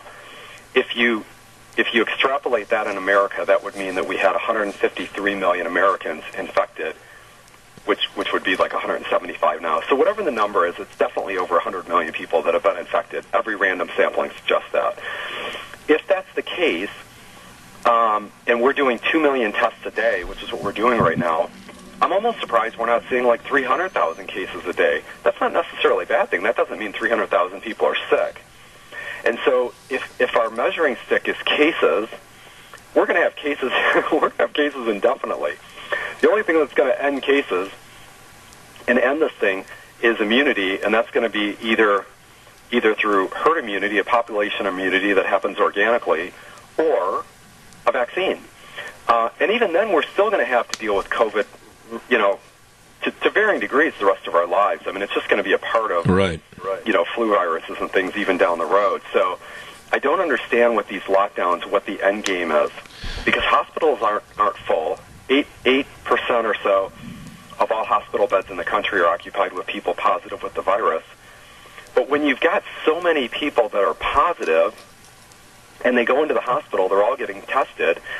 My brother's a surgeon in Michigan, and he operated on 2 patients last week. He's a urologist, so he has nothing to do with respiratory, or COVID type of ailments. He operated on 2 COVID patients. They were COVID hospitalizations. Why? Because they tested positive, but they weren't sick with the virus. So as you see hospital activity ramp up, you're going to see lots of COVID hospitalizations that aren't necessarily from the virus. So what you really need to do is take a look at the hospitalization data and the death data and really take about 2/3 of it as real COVID, which is real. Yeah. I'm not a COVID denier. It's real. But what is the proportionate response? I mean, the lockdowns, it is literally a human rights crime at this point, keeping kids out of school when they're at statistically zero risk of COVID-19, as are 90% of the teachers. Let me jump in here, and first of all, my engineer, Sean, if you'd watch that feedback just a little bit, Sean, I'd appreciate it. But, Michael, I'm going to say this, and you can respond, you can disagree with me, and I've got big shoulders, I can take it. I am telling my audience every day on this program that if they go through with another major lockdown, shutdown, nobody do anything, hunker down at home, I'm advocating that nobody respect it. Everybody keep their businesses open and kind of a spit in their eye attitude, because we can't afford another shutdown. I know too many people that have lost their businesses. They've lost their families because of drug abuse, liquor abuse, everything else. And this country should not be forced or coerced into another lockdown, because it's idiocy to think that some are essential and some are non-essential. When people have put their blood, sweat, and tears into that business, that's as essential as it gets. Your response? Right. So I generally agree with you completely. What I'd say is that if you're in a vulnerable class, I mean, if you are elderly, if you're over 75 or you're under 75 with hypertension or severe diabetes or severe obesity, you should keep a low profile. That is prudent. And if you're part of a family that has members that are in those classes, you guys should keep a low profile. But that's controllable, right? Because we know who those people are. That's right. Everybody else does need to kind of move on with life. And, you've got two major casualties. You've got small business casualties, and you've also got, kids out of school has been a big thing for me lately. We've got 35 million kids that are out of class right now, and they're losing, this year and last spring. Yes. It's going to be like over a year falling behind by the time this thing is over, while they're at no risk. So I do agree with your point. I do. I agree with your point. And but the reason this thing is perpetuating, Zeb, is because the media coverage, it's really not the politicians, it's the media coverage. The media coverage has established that the only scorecard that matters is lockdowns and what are you doing to suppress this. And the only scorecard, again, is cases and then, to a degree, hospitalizations. And so there's no media reporting on the casualties of small business. There's no media reporting on how kids are, I don't know how else to say it, but kids are getting screwed this year. And so knowing that, politicians have a green light to go to extreme measures just to meet the media, again, scorecard on this. So I don't think this thing's going to wind down anytime fast.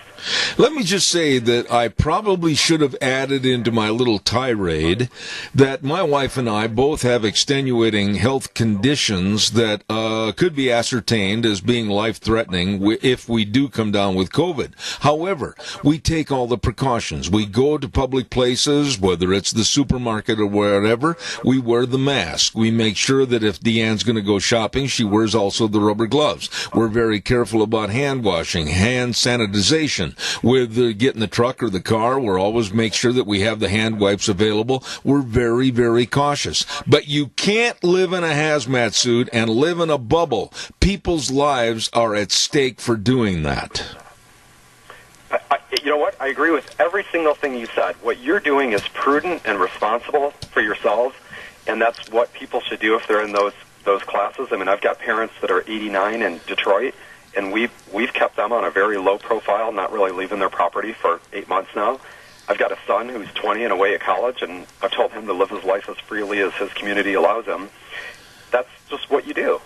And we've lost our way on this. We've lost our way on, again, the default has been like, let's lock down, let's lock down. I mean, in New York City, they've got virtually, 1% hospitalizations of COVID, really no activity for months.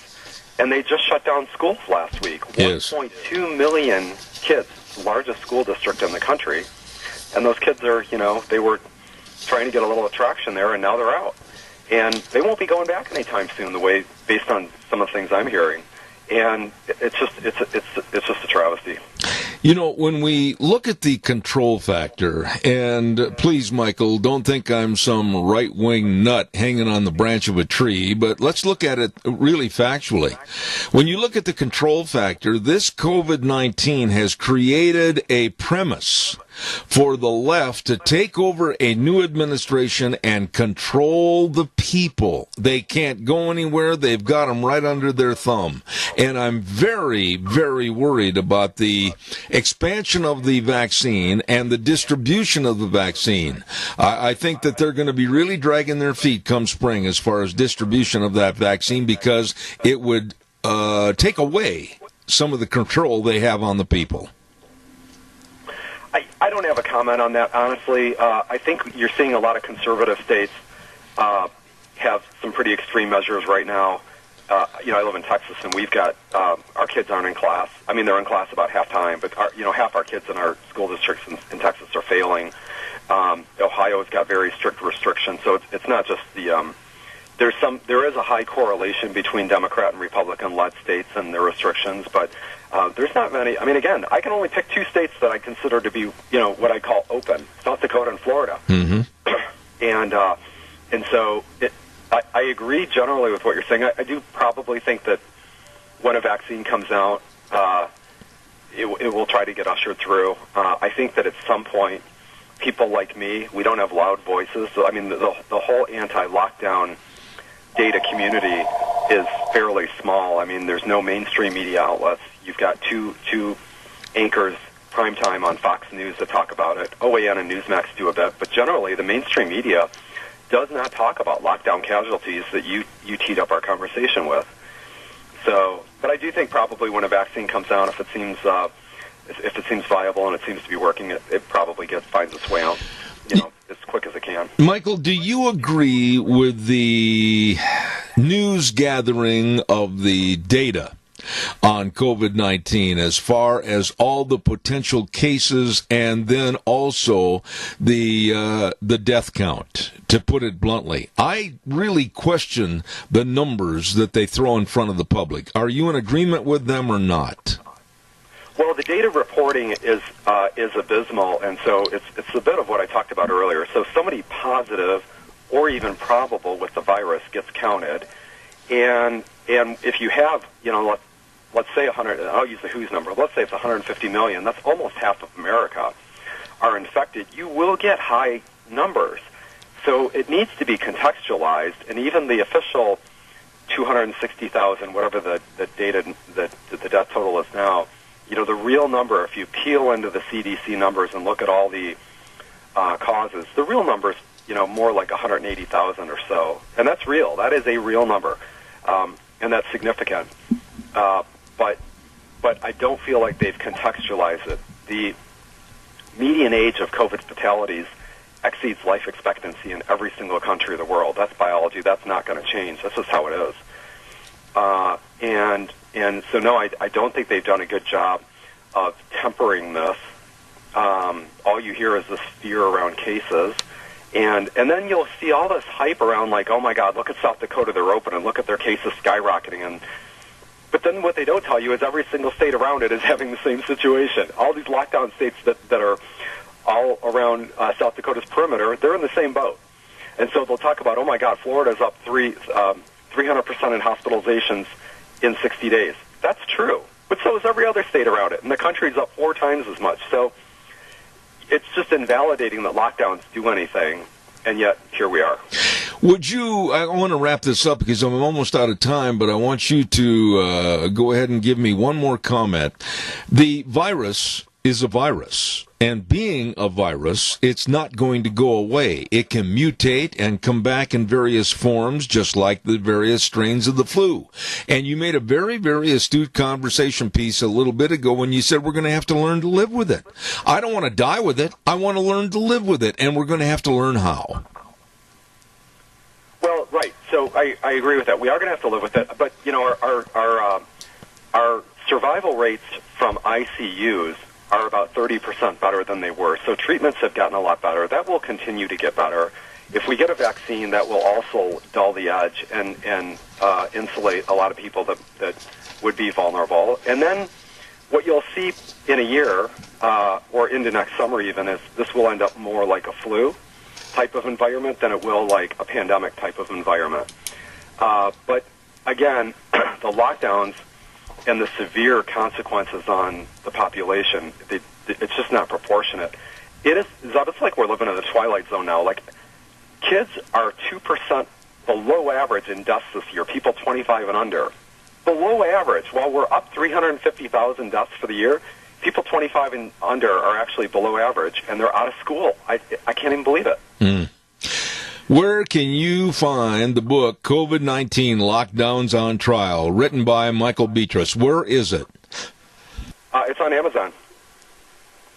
Okay, I choked. Pardon me. I got a little bit of a cold, and I just choked, and I didn't mean to cough in your ear. I apologize. I hope you'll come back. I hope you will come back, and we can have a conversation about the end of coronavirus. But I want to salute you and this book. Michael Beatrice, happy Thanksgiving, God's blessings, and thank you for coming on the program this morning. Thanks. Happy Thanksgiving to you, and happy to come back anytime and talk about it. God bless you, man. Thanks so much.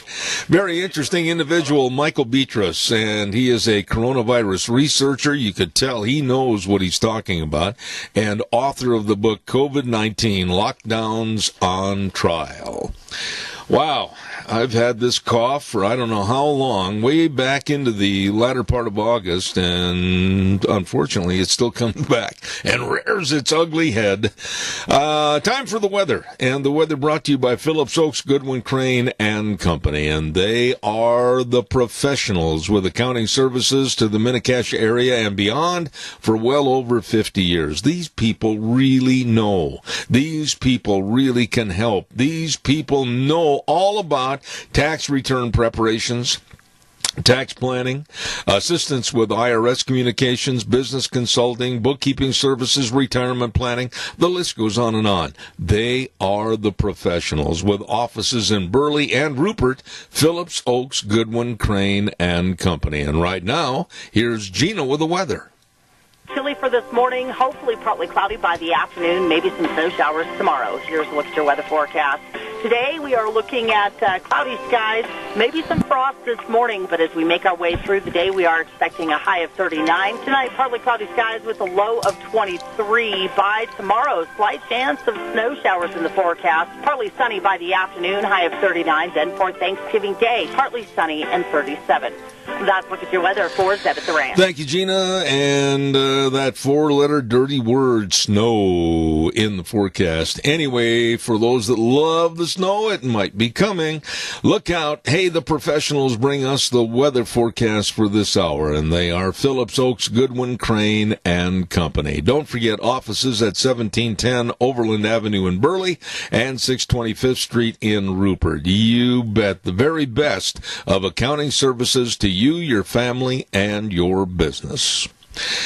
All right, I've got time for a couple of calls. Give me a jingle on the landline. I really would appreciate hearing from you this morning. I bet a lot of people are getting ready for the Thanksgiving dinner and all the turkey and the dressing and the salads and the biscuits and the pies. Oh, it sounds so good. I can't hardly wait. But above all, we've got so much to be thankful for. And so when you sit down at that table, fold your hands. Don't forget. Be thankful. Want to remind you, too, about I'm thankful about these people. I've learned a lot about electronics by having them on the air. I mean, I'm talking about Patterson's Electronics at 421 East Main in Burley. Curtis and Lorena, and they've got everything over there, literally. I mean, they've got all your TVs. They've got TVs from Samsung, Sony, Toshiba, LG TVs. They've got all the Sony car speakers. They've got everything. And if you're not sure how it works or what to do, believe me, they've got the knowledge of everything electronic, let me tell you. And they've got home theater systems, video surveillance cameras, the list goes on. And they also have a new addition to the store, dehydrated food in large quantities. Stop over and check it out at Patterson's Electronics, 421 East Main in Burley. The number to call, 678-6997. They're open Monday through Saturday, 9 to 6. Patterson's Electronics. Really nice people. One other good word, and that's, of course, with our dear friends at Ramsey Heating and Electric.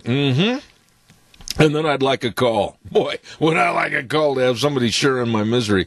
Your home is the one place where everything should be perfect, including your air. Ramsey Heating and Electric helps you achieve the perfect air you deserve with reliable, groundbreaking, award-winning Lennox products. Don't forget, call Ramsey Heating and Electric and see how you can get a Lennox home comfort system in your home. Check it out today. Call Ramsey Heating and Electric at 678-0459 or visit ramseysonline.com. Conditions apply. See the dealer for details.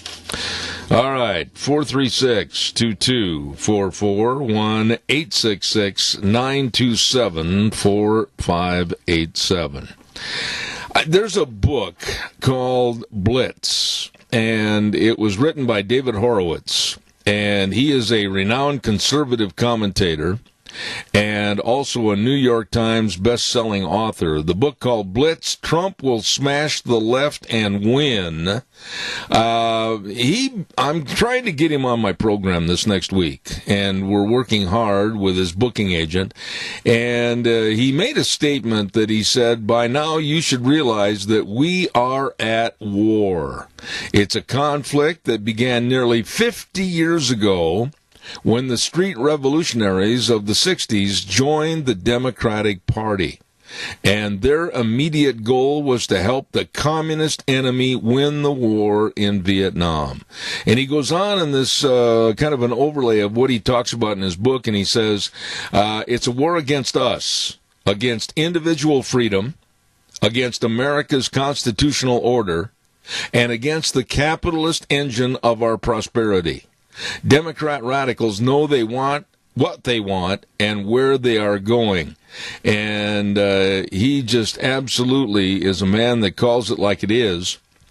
And he hates with a passion the mail-in balloting that took place during this last election. And he absolutely said it was a cancer that hit our society and absolutely destroyed our election. David Horowitz, we're going to try to get him on the program this next week.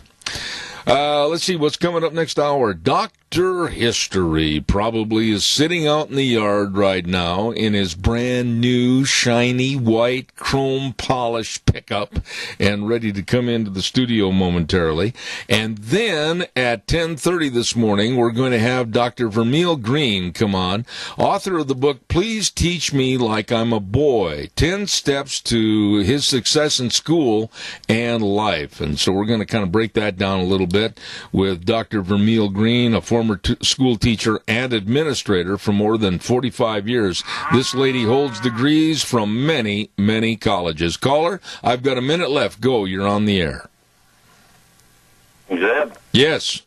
One of the big problems we've got is what's happening to our younger generation in schools. When they first start schools, they're being programmed and they really don't know what's happening until they get older in life. And a lot of the parents of these children they're just sitting back doing nothing about it. I would venture to say, and I'm going to mention this to Dr. Green at 10:30, that our boys in our school system are being raised as wussies. Would you agree or not? Oh, absolutely. They're going to be turned into a bunch of zombies. Yep, I agree. Tony, I hope you and Mary, this might be the last chance I get to tell you before Thursday. I hope not, but I hope you and Mary have a very blessed Thanksgiving, and thank you for all your calls. I've got to run to the news, but I always appreciate your call. Well, thank you, and we hope to see you soon and go out for breakfast. I hope it's true. Thank you. Thank you, Tony. God bless you. Right now, we're going to take a little break, send it back to our main studio. We'll be back in about 7 minutes. Oh, my. On an overcast Tuesday. Good morning to you. Hour number 3, Zeb at the Ranch with our major sponsor, your Magic Valley Les Schwab Tire Centers. All 7 locations serving you with the best in tires and, of course, the best in service. Along with our friends at Burley Physical Therapy and Rehabilitation at 1263 Bennett Avenue, Suite 2 in Burley, helping you get back to being you. Want to remind you, too, again, that your home is the one place where everything should be perfect, including your air. Ramsey Heating and Electric can help you achieve that perfect air with a reliable, groundbreaking Lennox products, the Lennox Home Comfort Systems. Please get a hold of Ramsey Heating and Electric today. It doesn't get any more perfect than that. Call them at 678-0459 or visit ramseysonline.com. Conditions apply. See dealer for details. And, of course, don't forget Jeff and the crew over at Lee's Furniture, Floors, and More. Holy moly. They're having a pre-Black Friday sale. This is absolutely humongous. No money down, no interest, 48 months on approved credit. You can save a bunch of money on the recliners. And, of course, all the sectionals and love seats, all the dining room sets, all the carpeting and floor covering and the window coverings. Why, the list goes on and on. You can just save money and beautify and comfortize your home at Lee's Furniture, Floors, and More at 459 Overland in Burley.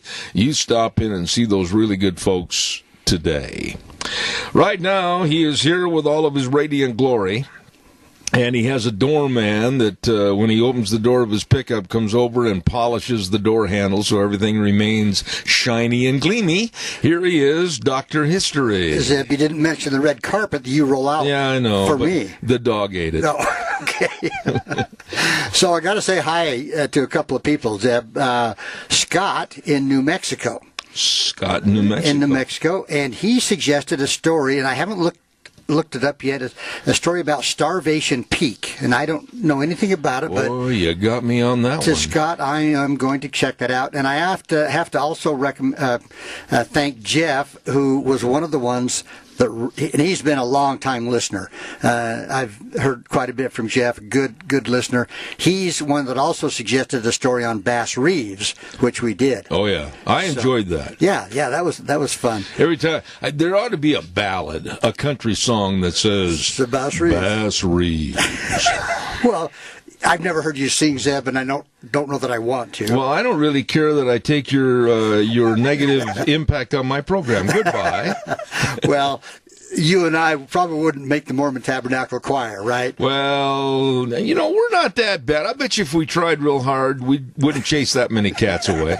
I don't know. What are we going to talk about today? Well, before I start, I got to say this. I have now been to a professional recording studio, and I have I've recorded the first 4 chapters of my book. Really? And this guy that's helping me is putting sound effects to it and one thing and another. So I think it's, when I finally get this book all recorded, I'll have it in the written form. What's it going to be called? It's going to be called From Coal Miner to Cowboy. Really? My Journey.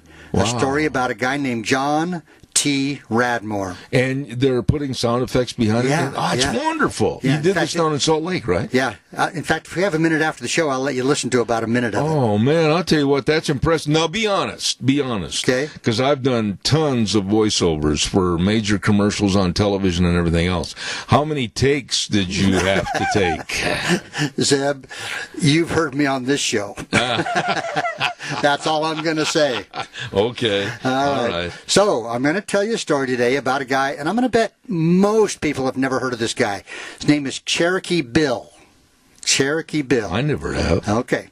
Well, so Cherokee Bill, he can be compared to John Dillinger and Pretty Boy Floyd in the 1930s, but like these men, he did get a lot of national press for his exploits, and the well-known New York Times actually had a running commentary on his actions and his deeds in the Indian Territory. Really? And Cherokee Bill was actually every bit as colorful and outrageous as any criminal on the western frontier, and maybe even more so. But here, again, here's a guy that, for whatever reason, kind of drifted off and not much heard about him. Now, there were a few things about him that made him kind of unique for a famous kind of desperado.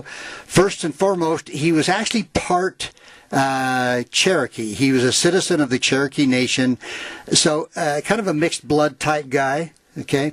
Now, Billy the Kid was remembered and immortalized in books and films in the 20th century, but this did not occur for Cherokee Bill. Just not quite the romantic type outlaw. Was he jealous? I don't know. It doesn't say that he was jealous. I see. Okay. Now, the boldest and the most brazen robbery by Cherokee Bill and the Cook Gang occurred on Monday morning, July 30th, 1894, when the gang robbed the Lincoln County Bank in Chandler, Oklahoma Territory. Have you been to Chandler or heard of it? I have, but when you said Lincoln County, I would have almost thought you were going to be talking about New Mexico. Well, Oklahoma Territory, yeah. Okay. But Chandler was the county seat of Lincoln County, which and then we get into the Bill Tillman and the sheriff of Lincoln County. Anyway, so at about 10 o'clock on that morning, that July morning, 5 heavily armed cowboys rode into town from the northeast, coming down Manville Avenue to 7th Street, where they turned and went into an alley. They rode behind Fletcher's hardware store and stopped at the rear of the Lincoln County Bank where they got off their horses.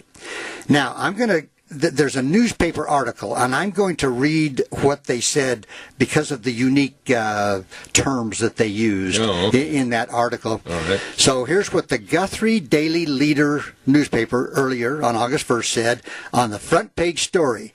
And in the headlines it says, "Dastardly Deed of Demons.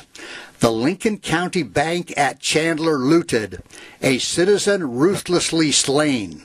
Now, doesn't that get your attention? They really used a colorful verbiage back in those days. Yeah, that was the headline. Dastardly. Yeah, deed. dastardly deed of demons. Yeah. Of demons. Oh, yes. Yeah. So here it goes. Here's their story. Chandler, Oklahoma, July 31st. The quiet and serenity of this little city was rudely disturbed yesterday morning by a bold bank robbery.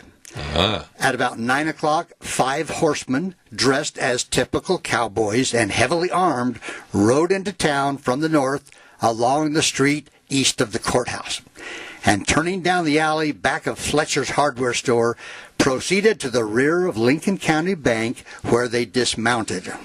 That had to be told. I mean, they had to say they dismounted. Oh, sure. Yeah, okay. Yeah, because you wouldn't, you know, you have to know that. Yeah, very important. Yes, and it continues. One of the men held the horses, while 2 entered the building from the rear, and 1 from the front entrance simultaneously, while another remained on the guard on the outside. Oh, boy. Mr. Harvey Key, president of the bank, was at the teller's window when one of the men stepped up and, presenting a Winchester, said, "Say, you darn son of a gun." Now, I would assume that you're reading this exactly verbatim as to how it really happened. Well, all I can tell you, Zeb, is there's some blanks. And he said, "You son of a gun, shell out your cash and be darned quick about it." Darn quick about sirree, it. Bob. Dastardly deed. Dastardly deed. At the same time, noticing O.B. Key, the cashier. Now the story continues. Oh, boy. The third bandit then went to a room in back of bank building where F.B. Hoyt lay very sick and compelled him to get up to open the safe. Hoyt came in at the point of a Winchester and made an effort to open the safe, but was so nervous that he did not succeed, although being roundly cursed for his delay and having a Winchester snapped in his face once or twice. Ooh. Exciting, right? Yeah, the guy was sick and he was at the bank? Yeah, he was. Yeah. He lived there or something? I don't know. I think he was sick and went and laid down for a while. Okay. So the story continues here from the newspaper. About this time, shooting commenced on the outside, which so excited the bandits on the inside that they grabbed up what money they could find on the top of the counter, about $300, and skipped out. They could have gotten $2,000 by pulling out the teller's drawer just below. So the newspaper article continues. On the opposite corner from the Lincoln County Bank, J.B. Mitchell had been sitting out in front of his shop, and noticing the movements of the bandits, called out, "The Dalton gang in town," and got up and started to go into his shop, when the fellow in front of the bank called to him to, quote, "Shut up and sit down." I bet that's what he said. That's what it says. It really does. He continues on. And the dastardly deed continues. It does. He did not heed the admonition, however, and started to go into his shop when the bandit shot, killing him instantly. Oh, man. The guy sitting across the street. Wow. By this time, there was a general fusillade between bandits and citizens. That means, in layman's terminology, a whole bunch. There was a whole bunch of shooting going on. Fully 100 shots being fired. Holy cow! As the robbers were mounting to ride off, N.W. Warren, a deputy U.S. Marshal, killed one of their horses. But the owner got up behind one of the others and all rode off in the same direction from whence they came, the Creek country. Sheriff Parker immediately organized a posse and started in pursuit. At the edge of town, another one of their horses was killed. They overtook an old German in a cart, took his horse out of the cart, and rode on. They also made Old Man Pollard dismount and appropriated his horse also. The sheriff and posse came up on them near Choctaw, and 100 or more shots were fired. There's a whole bunch of lead flying around. You know that? Yeah. Can you just imagine sitting reading this newspaper article, Zeb? Who counted all those shots? I don't know. Oh. But so it keeps going. One of the bandits were shot and taken prisoner. Uh-huh. The others scattered through the woods and were lost track of. I see. The sheriff and posse, feeling that they had achieved enough glory for one day, returned home. The prisoner captured is a young boy of the typical cowboy order, aged about 21 years. He gives his name as Elmer Lucas. He is shot through the hips, the ball going through his body, making a painful and ugly but not seriously fatal wound. So he got shot through the hips. And not fatal. And it wasn't fatal, but they didn't say whether he could walk again. No. Now, he gave the names of the band of outlaws. Oh, boy. Bill Cook. Remember, this was the Cook gang. Yeah. Okay. So Bill Cook, Tom Cook, Jack Starr, or he was also known as Cherokee Bill, and the prisoner. He says they are known as the Cook Gang and that he joined them at the ranch in the Creek Nation only last Monday. Oh, boy. So I'll tell you what a way to start your employment. Yeah. J.B. Stewart, the liveryman, says that he remembers that the horse that was killed was put up at his stable last Friday. Uh-huh. It is evident that they were posted because they knew exactly how to get into the rear of the Lincoln County Bank. One of the gang was seen in the rear of Hoffman Charles and Conklin's Bank about an hour before the holdup. I see. A number remember the fellows loafing around last night, and this morning one of them purchased 2 or 3 bottles of whiskey at Reeves' Saloon. Uh-huh. Mr. Mitchell, the gentleman shot, was a quiet, unoffensive citizen aged 53 years. He leaves a wife and 2 daughters in straitened circumstances. The people are very much worked up over the affair and are in favor of meting out summary justice to all the gang should they be captured.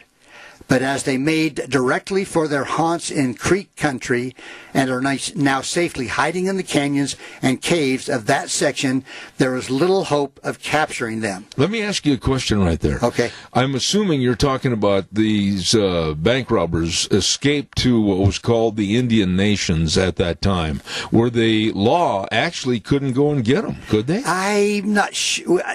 I'm not sure how that works exactly, because the Indian Nations also had their own police force. Yeah, well, what I'm saying, like when you watch the old reruns of Gunsmoke and everything, they always talk about cowboy criminals escaping to the nations and hiding out there. Right, yeah. So that's the end of the newspaper article. So, as I mentioned, the dastardly deed. The dastardly deed, yes. So, Cherokee Bill was, as I mentioned, one of the 2 outlaws, and he was the one out in front of the bank. So, when J.B. Mitchell started screaming about the bank being held up, Cherokee Bill's the one that called to him to tell him to shut up. And when Mitchell tried to stand up from his chair, Cherokee Bill leveled his Winchester rifle and shot. And this guy was a barber, at a distance of about 200 yards. Now, here you go, telling about what a great shot Cherokee Bill was, but then later on in the story, you talk about how over 100 bullets and hardly anybody got hit. Yeah. Well, maybe they were on horseback. I don't know. Okay. Well, after he shot Mitchell, he staggered a few feet. He fell to the sidewalk right near the corner of his barber shop, and actually he died within minutes of being shot, so it was obviously a fatal wound. And as I mentioned, 53 years old and had a wife and 2 young children. That's too bad. So when the excuse me, Zeb. When the outlaws came out of the bank, they fired their guns wildly in all directions, and that's probably why there were so many shots being fired. And N.W. Warren, a county deputy sheriff, he actually shot Bill Cook's horse, and then Cook mounted up on behind one of the other gang, just jumped on behind him. Yeah. And the gang was, pursued by the posse put together by Sheriff Claude Parker, and again another gunfight took place in some timber east of town, not too far out of town. Then on August 3rd, a few days later, in 1894, another newspaper, the Edmond Sun-Democrat, said the gun battle lasted for 15 minutes and over 200 shots were exchanged.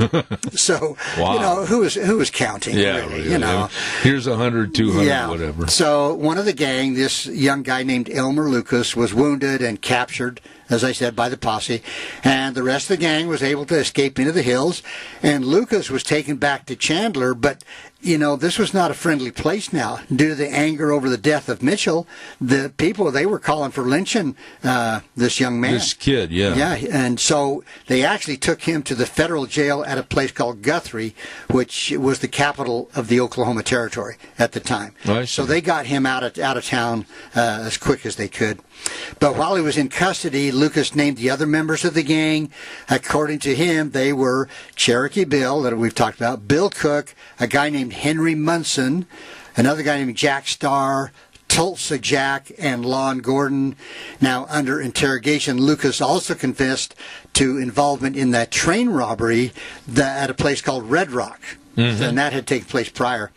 But later he was transferred to the federal jail at Fort Smith, Arkansas, where he was indicted for the train robbery and recovered from his wounds. So he got over it. But on July 31st, Deputy U.S. Marshal Scott Huffvine, an Indian resident of Kellyville, got information that the Cook gang was going to meet on Pole Creek Road in the Creek Nation that we're talking about. To be able to locate the gang, Huffvine got the most famous tracker in the Indian Territory to help him, a guy by the name of Tiger Jack. Tiger Jack. They really had some nicknames back in those days. And he was, and I'm not sure if I'm saying this right, so folks correct me if I'm wrong, he was an Uchi Indian, E-U-C-H-E-E, Uchi. I've never heard that term. I haven't either. Uchi Indian. And it was a tribe that was actually closely aligned with the Creek Indians. I see. So it must have been just kind of an off-brand. They were cousins. Yeah. But anyway, he had worked with quite a few deputy U.S. Marshals, including a guy named Heck Thomas in tracking down desperados. No, I've heard that name. Yeah, Heck Thomas. He was, I don't remember a lot of detail about him right now. Yeah. But Tiger Jack picked up the trail of the gang, but they were too late and the gang got away. So, on August 9th, Deputy U.S. Marshals Jesse Allen and Thompson Pickett, who were also Uchi Indians and members of the Creek Light Horse Police. So this kind of answers your questions about a police force on the in the Indian Nation. In the Indian Nation. And anyway, they located the Cook gang, and with an aid of an Indian posse, Allen and Pickett had been hunting the Cook gang since the Red Fork robbery. The gang had been hiding out 14 miles west of a place called Sapulpa Creek Nation. Oh, yeah. Yeah, I know where that is. Okay. Yeah. Anyway, they were in the home of a guy named Bill Province, who was an uncle to one of the outlaws. Well, so it was 8 o'clock in the morning. The gang was outside the home washing up when the posse, about a dozen of them, came in with guns ablazing. Just really going after it. Look out. So a desperate gun battle kept on, and resulting in about, now this time they counted exactly 40 shots fired. I see. We cut down on lead. Yeah, but, well, they were running out. We had better shots. Yeah. So 40 shots fired between the parties. Henry Munson was killed. Lon Gordon was severely wounded. Curtis Dason was captured, and one Indian policeman was wounded. I see. So the officers were okay. Only one guy got wounded. What happened to Cherokee Bill? We're getting to that. We only got 2 minutes left. I know. I'm going to finish this up. So Cherokee Bill, Bill Cook, Thurman Baldwin, and Buck Snyder were able to get away. Oh. And one guy, Gordon, later died from his injuries because he had gunshots to his head and lungs. Cherokee Bill was said to have had irresistible charm and was well thought of in some of the sections of the territory. Cherokee Bill was a lot of times protected by loyal friends, and he had a violent reputation, so you didn't dare mess with him. But anyway, the lawmen pursued him. Hearing of his deadly accuracy and fast-shooting reaction, they kind of avoided him. But the Cherokees, the Creeks, and the Seminoles, he moved easily through their villages because they liked him. So anyway, from the time Cherokee Bill joined the Cook brothers, he acted as though he was destined to die in 2 years and wanted to kill as many men as he could. Some of the fugitives who allied themselves to the Cook gang that summer of 1894 were killed in desperate fights with deputy U.S. Marshals. Others were captured. Some went to the penitentiary. Cherokee Bill was executed for crimes committed in the Indian Territory at the federal jail at Fort Smith, Arkansas, March 17th, 1896. Now, was he shot or hung? No, doesn't tell me. I see. He was executed. Now, I'm going to guess back then it probably just hung. Hung him, yeah. But it doesn't tell me. So his fame didn't help him. It didn't help. Another outlaw that came to a bad end, and that's the story of Cherokee Bill. A dastardly deed. A dastardly deed. A dastardly deed of demons. There you go. Yes, let's get it all right. Demons, yes. There you go, boy. Yes. Heavily armed, but it didn't help him. No. Okay.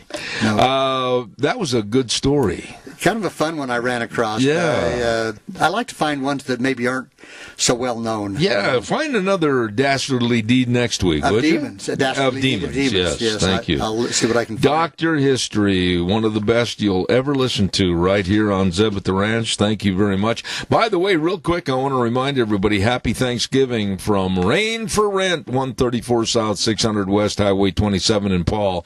They sell the Reinke Pivot Sales and Service. These people really can help you with all your irrigation needs. Rain for Rent, 438-5065. Wishing you a very happy Thanksgiving. Along with my dear, dear friend, Doug at Doug's Alternator and Starter Repair at 635 21st Street in Heyburn. Don't forget, he says, remember the true meaning of the season, and also remember the senior centers. Those folks always need our help.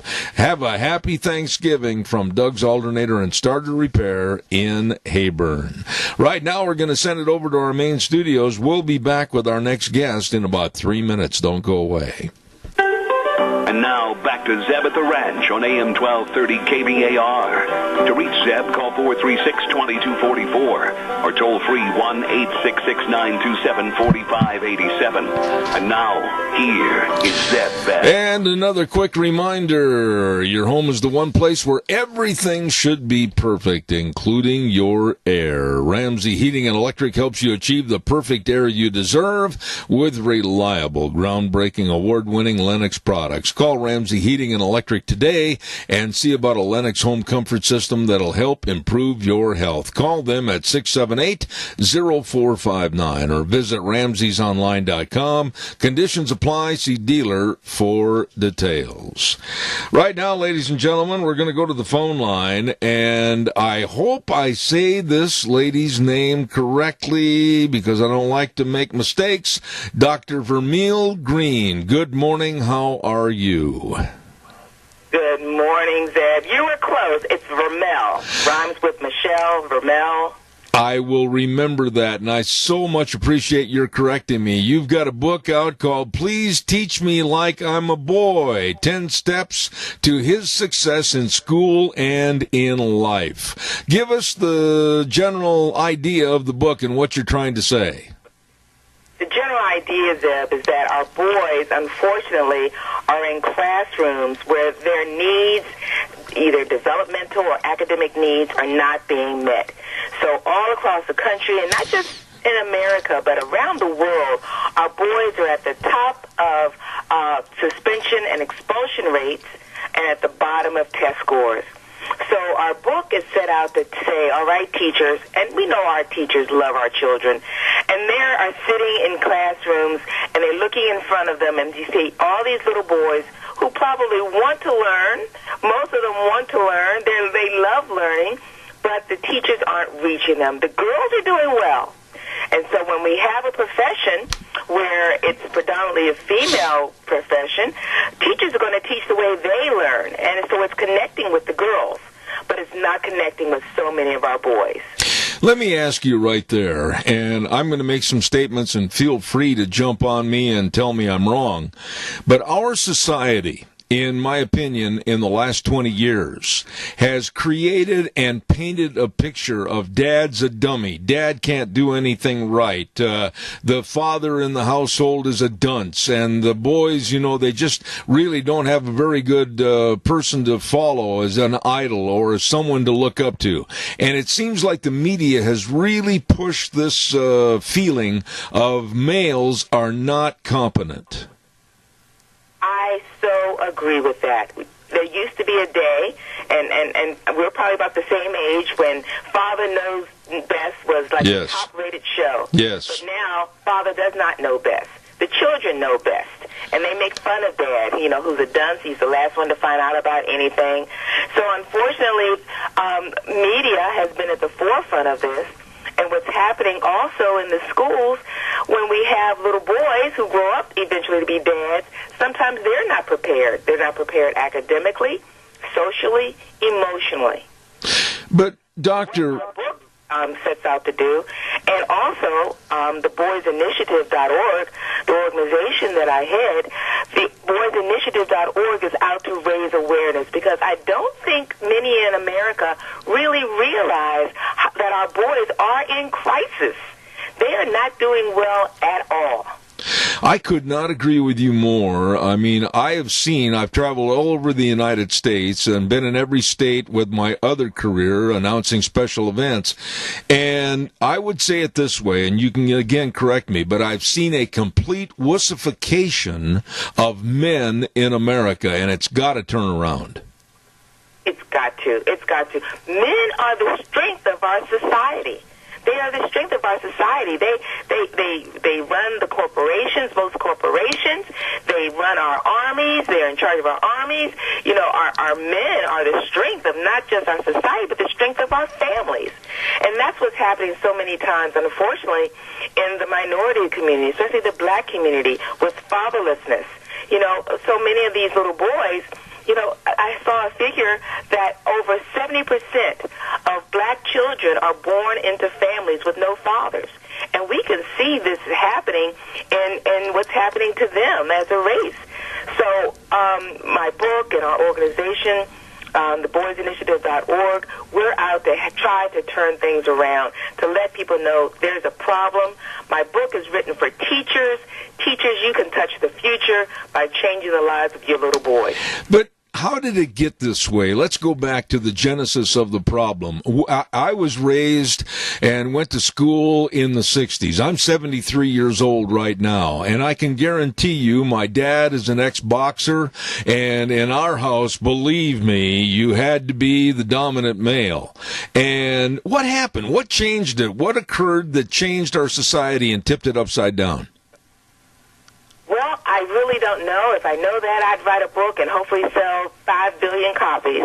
But I think a large part of it, at least in America, happened in the 60s when the government began to say, you know what, you don't need dads. We'll take care of you. And with the whole welfare programs that came about, that began to change things, I know, in the minority communities, and eventually led the way even into other communities as well. Also, the rise of feminism. Apparently, many thought this was a zero-sum game, that you can't raise up women without downgrading men. So as feminism became more popular, they said, well, then the men can't be. But that's not necessarily the case. You can have success on both sexes, men and women. And what happened in the schools, where you had girls who were not doing well in the math and sciences back in the 80s, they said, well, let's change the curriculum. Let's make it more girl-friendly. Girls, their brains process language on both sides of their brain, so they really excel in reading and writing. Boys, not so much. They process language only on one side. So what happens is that when girls are met with the typical math problems that were happening back then, they said, well, to help the girls, let's put more reading about math and writing about math into math instruction. And so boys began to be at a handicap. Well, it's okay to help the girls. I used to be one to help them. But also, don't forget about the boys. They need help with reading and writing. Let's do special programs and change the curriculum to help them. And that's not what's being done. So our girls are beginning to excel. They caught up to the boys, and now they're excelling above the boys, and the boys are floundering and getting discouraged. Doctor, in your opinion, is this all a concentrated effort to make the problem exacerbated like it is? I mean, is there an underlying reason as to why, maybe with the movement, the feminist movement, etc., that this was all a planned attack? Well, they really couldn't see into the future, and they were just looking at today. This is what we want today. I don't think that they realized, I hope they didn't realize, the effect this would have upon future generations, where we have these little girls who are looking for husbands that can take care of them, but yet our boys are not even going to college. They're not excelling to the point where they could take care of a wife, let alone take care. They can't even take care of themselves. You know, they're sleeping in mom and dad's basement because they can't go out and get a good-paying job where they can live on their own and take care of a wife and raise a family. So I pray that the feminists did not realize the collateral damage that would happen if you go and take this philosophy that girl power is great and forget about the boys. I would say this, and I think you'll concur, that with the decline in religion in our lives and putting God and the Bible and all the Bible teachings as secondary or even lower, that has helped the problem with men and boys in our society. Amen. Amen. Because, in fact, in my book, one of the first steps in helping a boy is leading him to salvation, to show him that he's not the greatest thing in the universe, that there is a God who's greater than he is. So, yes, I believe that that's what's happening. If you remember in Sunday school, when they talked about Moses and the Pharaoh said there's too many Hebrews, let's, get rid of all the boy babies. And I used to think in Sunday school, why just the boy babies? Why? If there are too many, why aren't you killing the girl babies too, as terrible as that would be?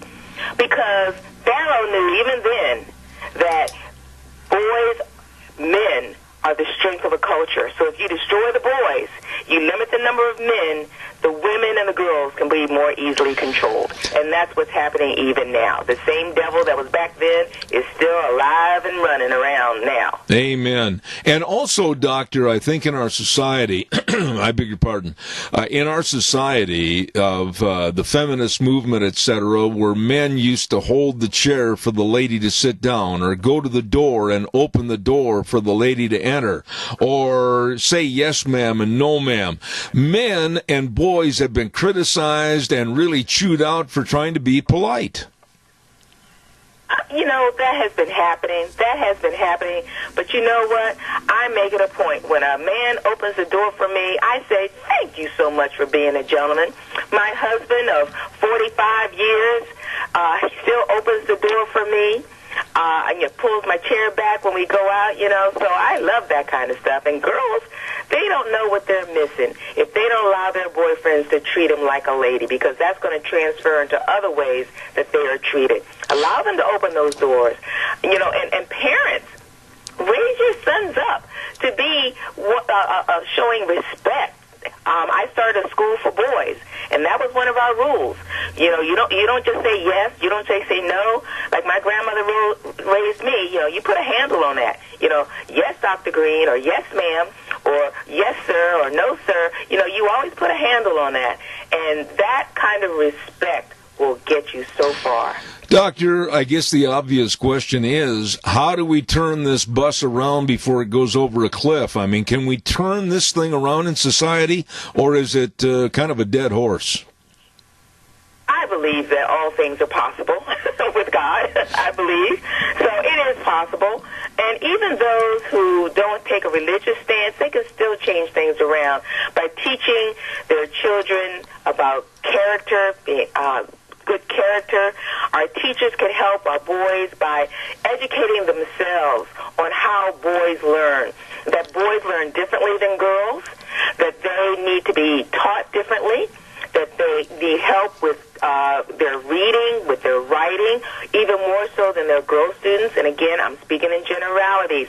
There are a lot of boys who are succeeding and doing very well, but unfortunately, the majority of our boys are not. So teachers, I think you're on the front lines. My book goes into certain strategies that they can use to help our boys, to also help our girls, because they're helping our boys. Because our girls are looking for strong men who can care for them. In fact, someone once asked me when I started my school, they said, well, why just a school for boys? Why don't you do something for the girls? I said, well, this is for the girls, because we're raising up godly husbands. We're raising up godly boyfriends that will treat them with respect, that won't call them females, that will call them girls and young ladies. We taught our boys, you open the doors for your mother. You respect your parents. So those kinds of schools are possible. And schools, be they public or private, Christian or parochial, they can start teaching our boys so they grow up into men who will someday be able to lead our society and lead their family. Yeah, and I'll say one more thing, and I don't care whose toes I step on. All these different genderisms, etc., have been nothing but derogatory for our society. We have a male and we have a female, and we need to build up both if we're going to have a better Christian-oriented society. Amen. Amen. You'll get no argument from me on that. We have a caller with a question for you, and caller, go ahead, please. They're backing up. Dr. Green, I have absolutely enjoyed having you on the program. Please tell everybody where they can find your book. Please Teach Me Like I'm a Boy, 10 Steps to His Success in School and in Life. My book is available on Amazon, also Barnes & Noble, Apple iBook, and the Boys Initiative is www.theboysinitiative.org. We're in the process of loading more and more resources. Folks can sign up for our newsletter, because parents, you need to educate yourselves so you can go to those schools and advocate for your sons, because many of our teachers, unfortunately, haven't even been trained in the learning differences of boys. So parents, please educate yourselves so you can educate the teachers. My book, like I said, is available, and it could help you and help our teachers to know that boys are differently than girls and how they can help them. I tell you what, I've really enjoyed having you on the air. Dr. Vermel Green, author of the book, Please Teach Me Like I'm a Boy. I'm going to try to get a copy and have you back. Thank you so much, and happy Thanksgiving to you and your family. Happy Thanksgiving to you too, Zeb, and I'm going to hold you to that. I want to come back. All right. Thank you. God bless you. Thank you so much. Thank you. All right. Very nice lady. And, I'm going to try to get a copy of that book and absolutely read it and have her back. We do have a problem in our society to where, quite frankly, boys, young men have been wussified, and it's time to put them back in a signature of strength. There you go. Better for our whole society. I got to pay some bills, and right now I also want to talk to you about Edith's Cafe. Every time I talk about Edith's Cafe, I tell you what, I just get so hungry. Caller, I'll be right there, I promise, right after this. Edith's Cafe at 144 East Highway 81 in Burley. Don't forget, you can still call in your orders and pick them up, 878-2248. I'll repeat that number, 878-2248. They're open Tuesday through Thursday, 11 to 8, Fridays and Saturdays, 11 to 9. Absolutely. And they do catering. Oh, my goodness. From sandwiches to steaks, it is good eating at Edith's Cafe, 144 East Highway 81 in Burley. Caller, you're on the air. Go ahead, please. Well, I don't know this subject like I ought to, but I think it's a very important thing to research. The lack of testosterone in men, generally speaking. And it's, for some reason, the environment or whatever is causing men young men to lose testosterone. As you grow older, you lose it, But when you're young, you're supposed to have a certain percentage, and for some reason we're losing it. And I've never researched as to why, but it has an effect on, testosterone is kind of the serum that makes men men.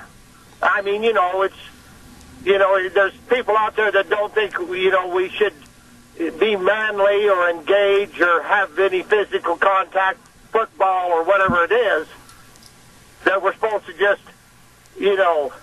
be some sort of weak link. And I'm telling you, without men out being men, America won't be America. I'll say this, Randy, and I think you're going to agree with me, that when all these different genders started up and we saw the wussification of men and boys and people didn't know who they were or what they were, that's created all the problems in our society. We've got to get back to the basics, male and female, build each of them up for each of their different roles in society. And right now, I totally agree with you. That men have to be men. And I'm looking at the John Waynes and the Joel McRaes and the Randolph Scotts and everybody else. We've got to put that back in our society. Yes, and we do. And I don't know if being manly and doing manly things helps to create more testosterone, but still, for some reason, we're losing it in a medical way. I agree. And I don't know why, but I know this. Let's say there's 75 million people that voted for Trump. I believe that there's more, and I have reasons to believe this. And so 75 million people that have children, because not all of the children are young, they didn't vote. Their parents, maybe they are waking up, deciding to get involved in their children's lives.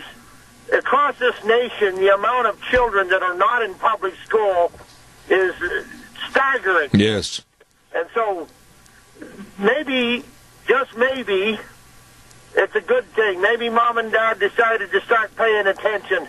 I hope so. Their children. And I told them, I tell my grandchildren, I says, if you're not reading your scriptures or studying history, U.S. history on that phone, I says, I'm going to throw it down and smash it. There you go. Of course, I'm joking. I know, but don't tell them that. Randy, I got to get a weather forecast in here. God bless you, man. Thank you.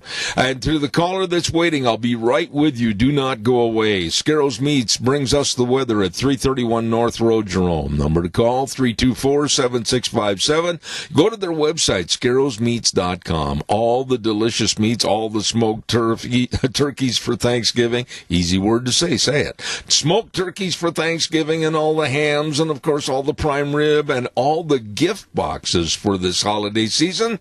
Don't forget Scarrows Meats in Jerome, 324-7657. Now here's Gina with the weather. Chilly for this morning, hopefully partly cloudy by the afternoon, maybe some snow showers tomorrow. Here's a look at your weather forecast. Today we are looking at cloudy skies, maybe some frost this morning, but as we make our way through the day, we are expecting a high of 39. Tonight, partly cloudy skies with a low of 23. By tomorrow, slight chance of snow showers in the forecast. Partly sunny by the afternoon, high of 39. Then for Thanksgiving Day, partly sunny and 37. That's look at your weather for Zeb at the Range. Thank you, Gina, and brought to you, everybody, by Don Scarrow and his excellent staff at Scarrows Meats, 331 North Road, Jerome. Number to call again, 324-7657. Oh, yeah, at Scarrows Meats, they are changing the way we eat, one delicious bite at a time. Caller, you're on the air. I've got exactly a minute and a half. Go ahead, please.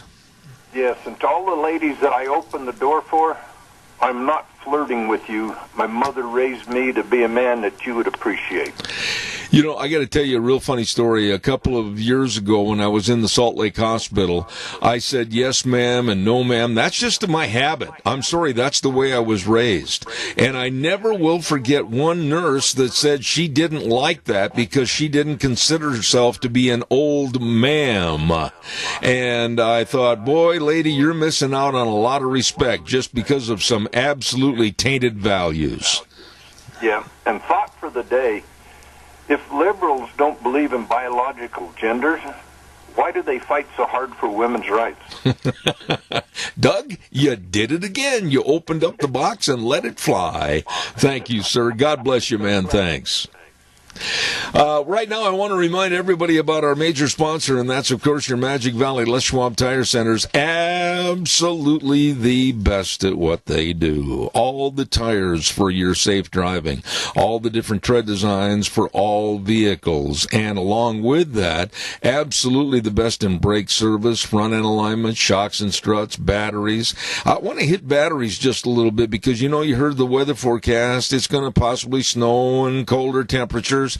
You don't want to have an ugly morning by going out in the cold, turning the key, and you get nothing but click, click, click. I've said that before. Make sure your battery's good, or if not, check out all the batteries at the 7 locations of the Magic Valley Les Schwab Tire Centers. James and Buell, Dan on Pole Line and Twin, Lane and Rupert, Mike and Jerome, Dave on Blue Lakes and Twin Falls, the Twist family in Paul, and my buddy Trent on Overland in Burley. Nobody better. The best. Your Magic Valley Les Schwab Tire Centers. That's going to wrap it up and put it back in the box for today. And I forgot to get a Bible verse for the program today, but I will go back to one of my favorites, Acts 5, verse 29. We must obey God rather than any human authority. The way things were are the way things ought to be. And remember, in God we trust. We will be back here tomorrow morning at 8:06. Happy Thanksgiving, everybody, on Thursday.